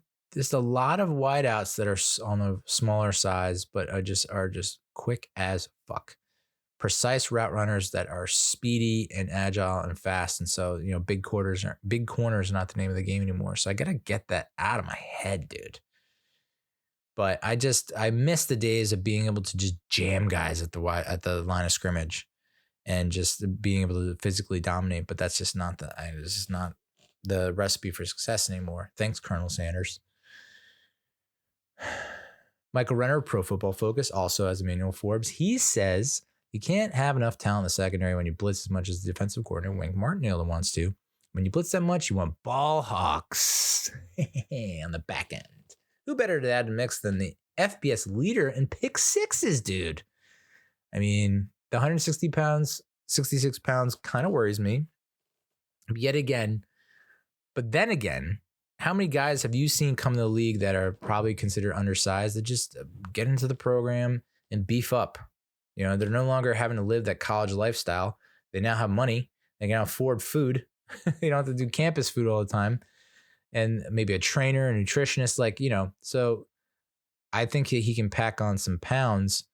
And the fact that he's a ball hog that pick sixes, dude. I miss the days of like Jack Rabbit and DRC. I know it's insane to say because it was such a tumultuous time that ended up being toxic. But damn, man, it is cool to watch us score 6 on a pick. So Will Brinson, CBS Sports, he has Joey Porter Jr., corner from Penn State. His analysis is the Giants focused on the trenches last year in the draft, and getting Daniel Jones a weapon here would work fine as well, but instead they had some more talent on the back end. Riveting. Josh Edwards, also of CBS Sports, think they're going to go Brian Branch, safety from Alabama. His analysis, the Giants may have to trade up the board a bit to secure one of the top corners in the class. Yes. They already missed the initial run at the position. Okay. Instead, they take an intelligent, versatile safety capable of getting that defense lined up. Intriguing, because I've also seen him listed as a corner. So maybe that fits more the Julian Love mold, where Julian Love was playing corner but also safety. I don't know. Lance Zierlein agrees. Lance Zierlein of NFL Media also has Brian Branch. He says the smart, tough, and consistent Branch can play nickel or step right into the safety spot that opened up with the free agent departure of Julian Love. Thanks, Lance. I just said that. Damian Parson of Draft Network and Jack McKessie of Draft Network. They both got Cam Smith, corner from South Carolina.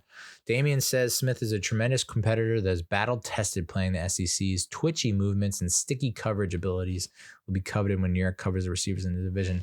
Twitchy and sticky. I freaking love that. I'm not high twitch, not fast twitch. I don't know if you heard the word. I'm neither of those. Very slow twitch. I don't think I've ever twitched. I'm very sticky though, surprisingly, for different reasons. So McKessie said the Giants need a lot of things to bolster their roster on both sides of the ball, so there are several directions they can go here in the mock draft. Okay, thanks, dude. 3 of the top receivers off the board. They go for a different premium position of need. They really need a CB1 that can lock down opposing receivers, division full of talent. I mean, yeah, dude, it's just like out of control. CeeDee Lamb, those jokers, the Batmen of Philadelphia. Ugh, I can't even bring myself to say their names. And the Commanders have some good receivers too, dude. So Cam Smith could be that guy for them as a dog in coverage. Oh, a dog. Man.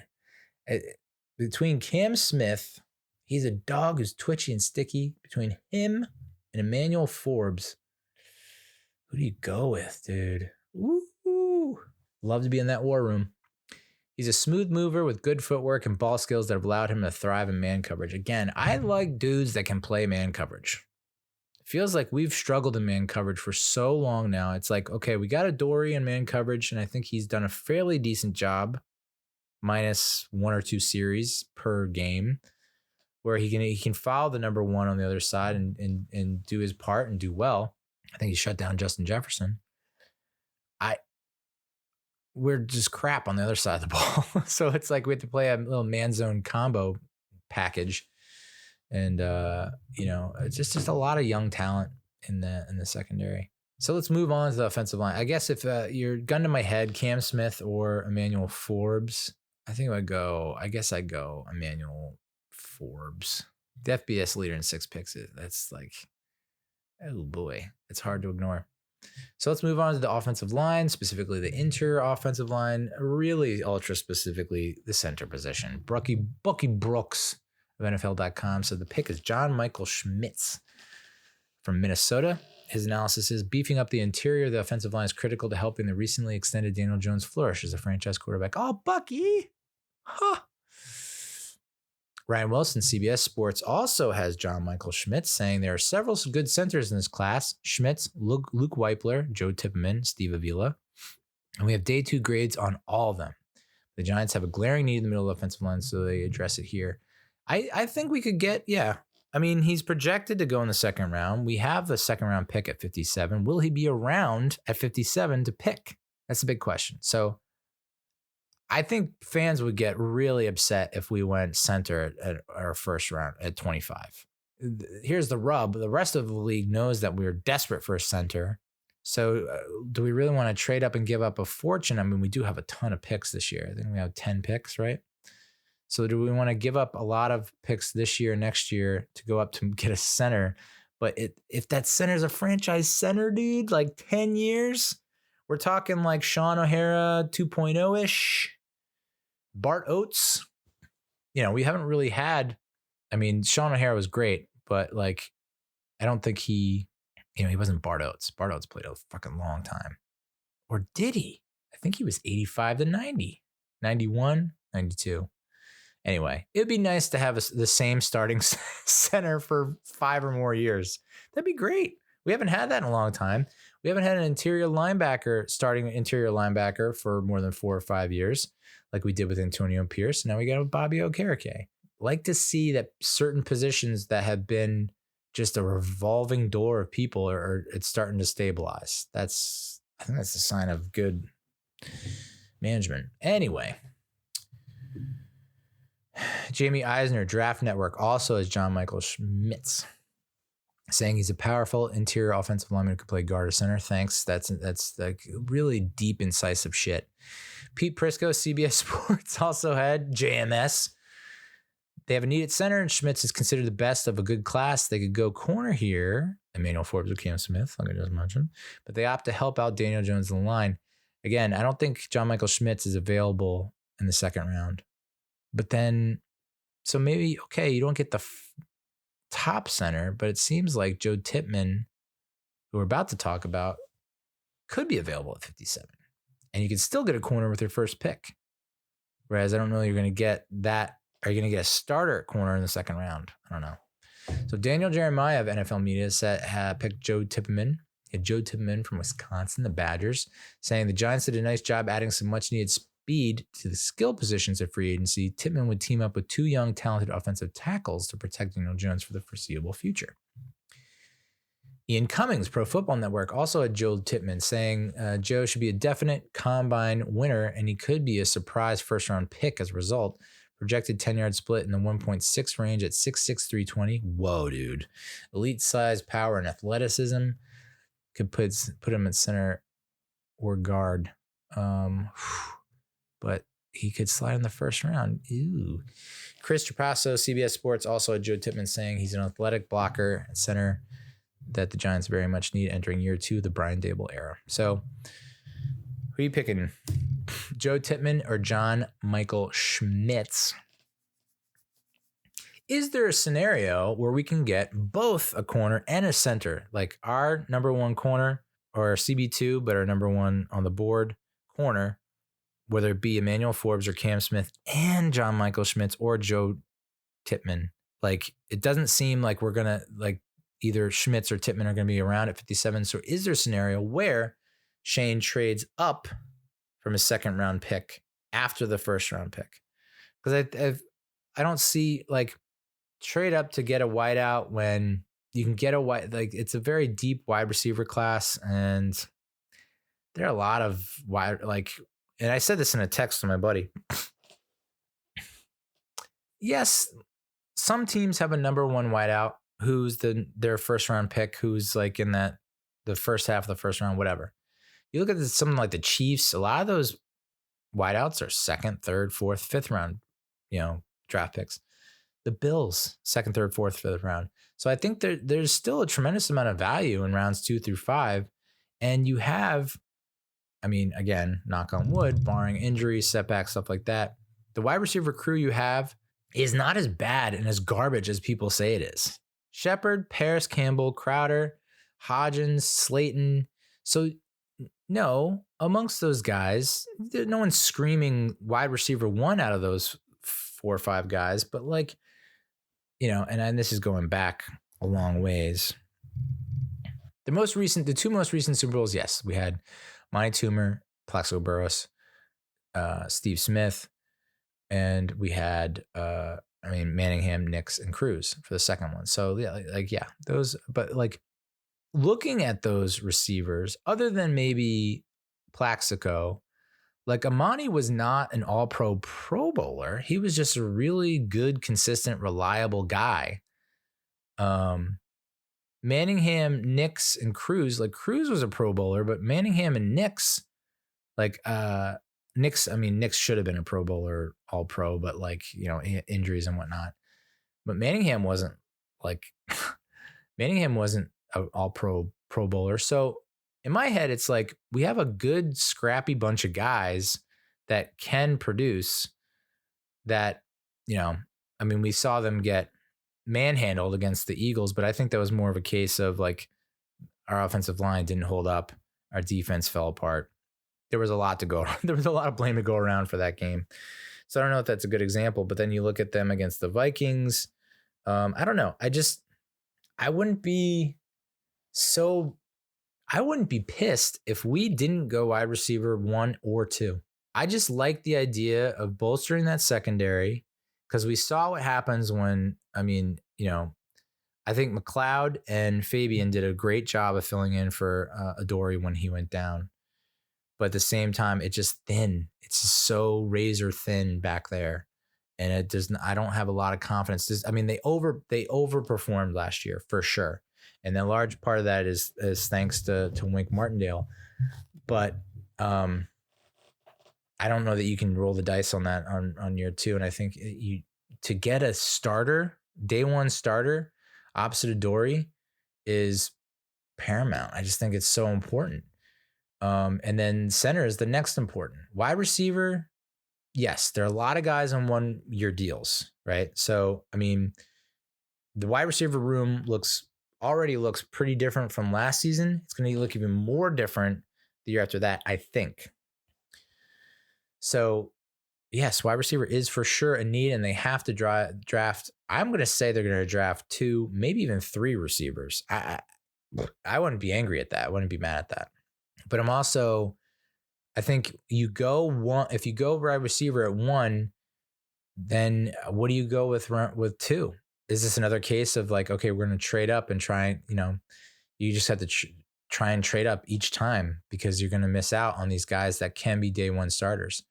Like, if you go wide receiver 1, you lose out on Forbes and Smith. I don't know that there are a ton of cornerbacks beyond that could be starters right off the bat.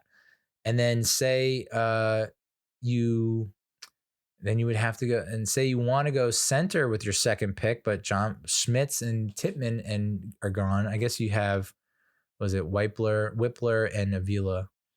So I guess the depth at center is a little bit better.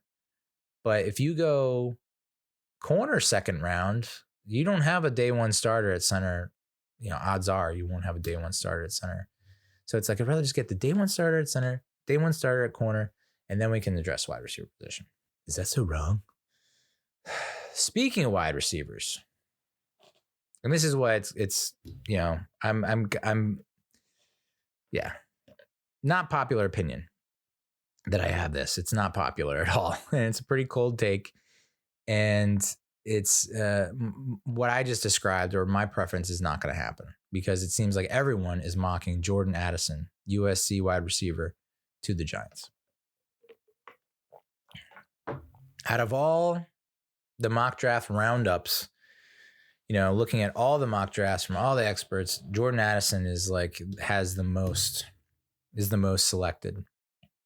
Dane's analysis is the Giants wide receiver situation is looking up thanks to the surprising play of Isaiah Hodgins, Wan'Dale Robinson returning from injury, and now Paris Campbell's addition, but in no way should that stop New York from continuing to add playmakers if it has a first-round grade on a receiver here. Rhett Lewis, NFL Network, says the run on receivers continues with team need and positional values, and lining here at number 25, Addison, the smoothest route runner in this class, will give Daniel Jones someone he could trust to get open consistently on the perimeter. And honestly, that's the key right there. That's the key phrase. Trust and get open consistently on the perimeter, which is something that there are some games where it's just they're struggling. They can't get free. There's no separation. Kyle Krabs, which sounds like Mr. Krabs' son from SpongeBob SquarePants from the Draft Network, he says this about Jordan. This is a home run style fit and a home run need filled here. Wrong sport. Gordon McGinnis, Pro Football Focus, says that despite a somewhat disappointing showing at the NFL Combine, Addison will likely hear his name called the back end of round one, showcasing a safe pair of hands. He dropped just 2 of 61 catchable passes. That's huge because we know Slayton gets the drops here and there. Even Hodgins can drop. So it's to have a guy that just doesn't drop the ball, like a Sterling Shepard. If Sterling Shepard stays healthy for 17 games, I'm playing the friggin' lottery, dude. And I'm winning. He's basically saying what I'm saying. He's gambling. Gordon McGinnis is gambling, and he's thinking that one of Whippler, Tippmann, or Schmitz will be available in the second round. If we get Luke Whippler, are we going to be super bummed? Yeah. Not super bummed, but it's disappointing. Damn, we couldn't get Schmitz or Tippmann, 1 or 2. But Whippler post 80 plus PFF grades in both pass protection and run blocker last season. So maybe he's he's the dark horse in that group.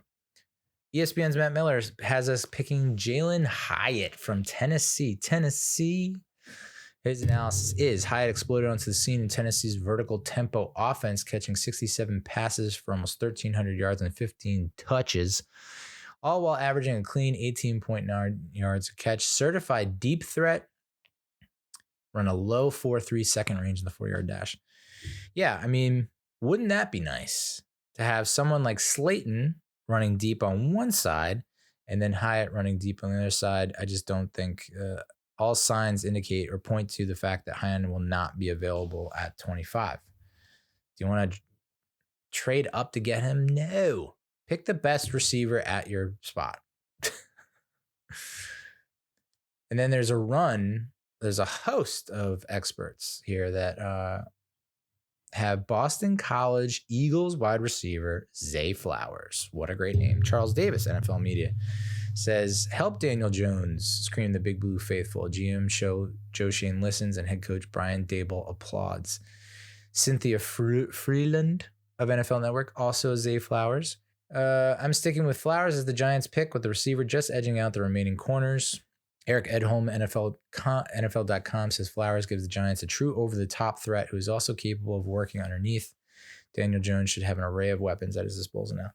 Yeah, and so that's the goal here, right? Is I'd rather have a deep threat. That'd be nice. Stretch the offense. Obviously we'll have to bolster the offensive line to give Daniel Jones the time to throw, because even when Slayton did get open deep last year, Jones was already running for his life. So that's why I always thought the priority should be let's fix the offensive line, which we're in year 13 of trying to do. 12, 11, I don't know. been a long, it's on par with the timeline for the friggin' Xanadu Dream Project, wherever the American Dream thing is, right by Giant Stadium, MetLife. What a weird, yeah. Keith Sanchez, Draft Network, also has Zay Flowers saying the Giants made one of the biggest splashes free agency period trading for Darren Waller. They follow up here drafting Zay Flowers. Explosive player, can align in multiple positions. Should immediately give Jones a target to throw the ball to, as he's a guy that can take a 5-yard pass for 50 yards. Shades of Mr. Beckham Jr. That's intriguing. And might be a better fit short term than a deep threat. You know, like I mentioned, I don't know that Jones is going to have the time. You know, I don't have the stats on hand, but he was one of the most pressured quarterbacks in the NFL last year and didn't have a whole lot of time to throw. So, you know, there was a lot of scheming by Kafka to give him that additional time to find the open guy.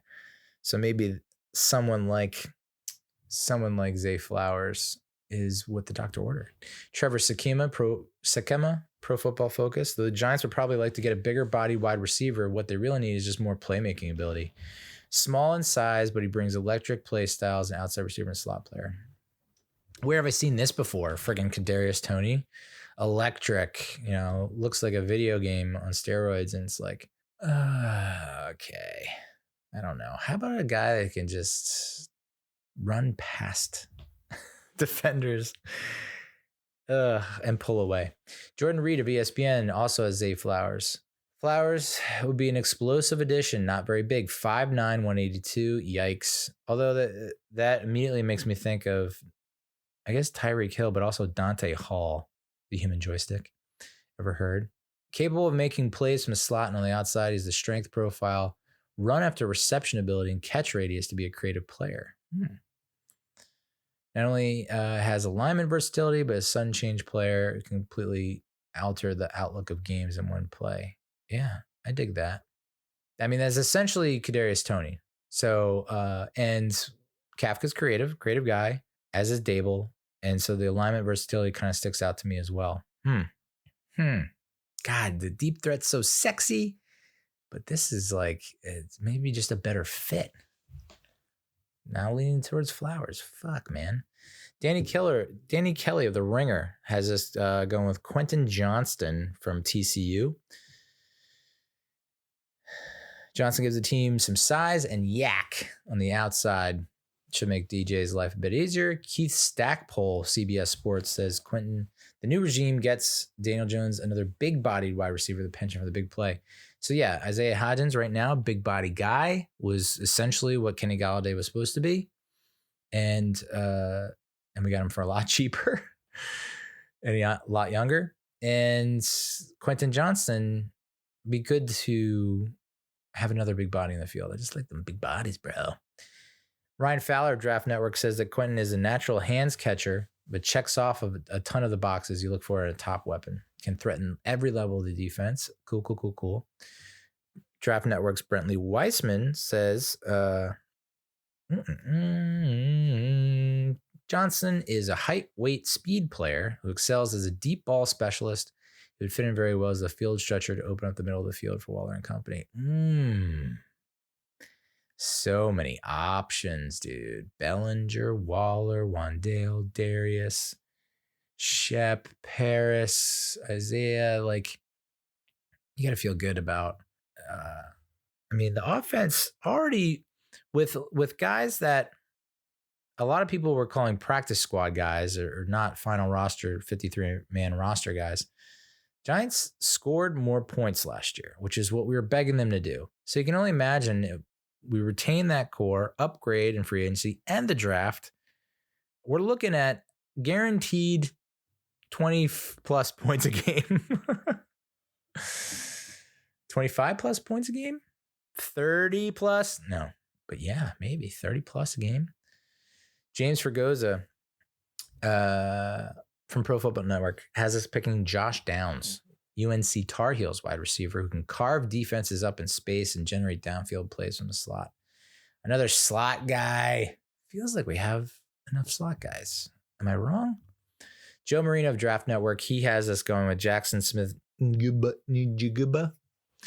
Ohio State Buckeyes wide out. Adding a presence like Jackson to go with emerging Isaiah Hodgins would allow the offense to stabilize and take off in year 2.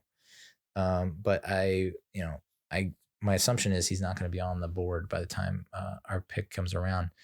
So the last positional group, and I'm going to cover defensive linebacker.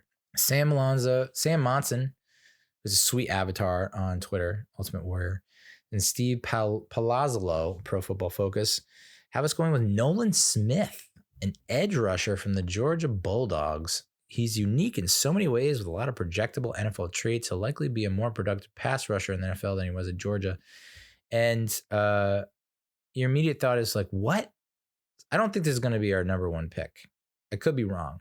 But there was a period there where it's like, okay, Wink's blitzing the shit out of the other team. And we did get a fair amount of sacks from second, third level players. Like, or I should say third level players, corners and safeties. We're getting a decent amount of sacks. So are Ojulari and Thibodeau enough to generate that pass rush? And the jury is, I mean, they're saying, PFF is saying that no, you need to add more to that. So some other names that I've seen tossed around: Oregon cornerback Christian Gonzalez, Texas safety Antonio Johnson. I didn't mention this, but Forbes was ranked as the number 2 cornerback in his class. Confident playmaking, good physical traits, rare ball skills, strong production. 33rd team, who just gave that previous ranking, they ranked Joe Tippmann, the center, as the number 1 center in the draft class. Unusually tall, good strength, toughness, intelligence, lower body tightness, though. Good job getting out in space, good footwork, blah, blah, blah. Cedric Tillman, a wide receiver from Tennessee, the Volunteers. He's a name to keep in your dome there. If we do miss on a lot of the top receivers in round 1, I think this might be a round 2 or round 3 pick. Another round 2 pick possibility is Jack Campbell, 250 pounds inside linebacker. Now I got my gears going. And it's like, you can't not go wide receiver at 1 and 2, right? So if we go wide receiver at 1, maybe you can go Jack Campbell at 2, but then you're missing out on center unless you make some trades. I think you really got to go corner center. But yeah, those wide receivers, dude. So man, I guess we're going to go wide receiver 1. But then you got to go center 2, dude. Oh boy. Round 3, I had, there was Iowa tight end Sam Laporta or Iaporta, Sidney Brown, a safety from Illinois, Tulane linebacker Dorian Williams. Round 4, there's Texas linebacker DeMarvion Overshone, Louisiana corner Miles Brooks, or Boise State safety J.L. Skinner. Round 5 I only had 2 guys. Luke Schoonmaker, tight end from Michigan. I don't know, just underrated release skills.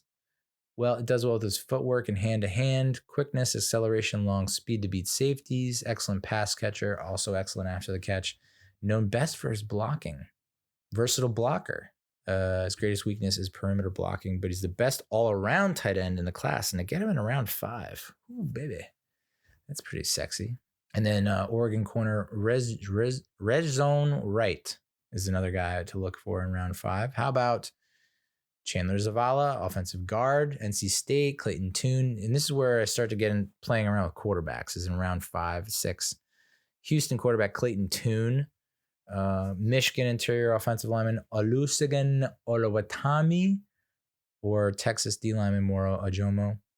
In round 6, I have us looking at Max Duggan, TCU quarterback, which would be pretty funny. I don't see him, like, I only really watched him in the national championship game, so it's not really fair, my assessment. But I would say I don't see him doing well at the professional level, but I see him having like a Gardner Minshew moment there. Like there's a Max Mania streak somewhere in the mix. Do I see him as like a valid long-term backup quarterback? I don't know, not at this point. But then again, never say never. UAB running back Dwayne McBride is another guy I have my eye on in round 6. And then Yaya Diaby, Louisville edge. That's an A+ pick from PFF back when I did it, when I was free and it was full. So I like taking it. I mean, you're seeing what's happening here. We got 10 picks. I think you go at least 2 corners, at least 2 are receivers, a center, that's 5 picks. I would go another linebacker, that's 6. I would go a tight end, that's a 7. I go a running back, that's 8.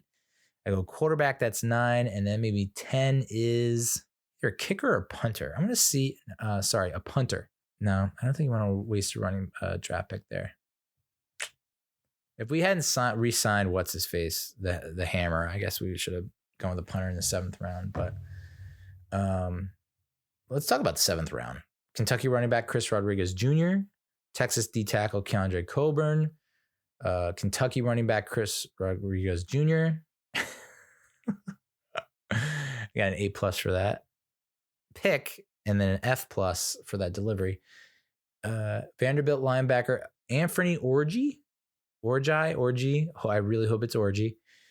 Baylor offensive tackle Connor Galvin, and Pittsburgh offensive tackle Carter Warren. So that could be the 10th spot is a tackle. I just don't know that I have a lot of faith. Like if Neal goes down, if Thomas, God forbid, goes down, I don't know that the team is really sold on Matt Pert. And who was the other guy that they brought in? I think he actually played more than Pert. So I think that tackle might be an area they want to address as well. The backup tackle who can maybe play guard. Mm-hmm. And then in the 7th round, more 7th round picks. Oh, the last 7th round pick that I think they might go with, like if we go with 2 or 3 wide receivers in the draft, is this guy that they've been talking about. Feels like a lot of people are talking about. Princeton wide receiver, Andre Iosivas. He's been on the radar for a while. Joe Shane says he's known about him since early December, told the New York Daily News, and that Odell's agent brought him up, and I thought he showed really well yesterday. Big, good-looking kid, caught the bell well. So a lot of athleticism and a ton of upside. It could be something worth taking a shot on. So that's the 2023 New York Giants NFL Draft Preview. It was a doozy. I hope you enjoyed it. Thank you so much for listening. Thank you so much for watching. And we'll talk to you next week. Adios, muchachos.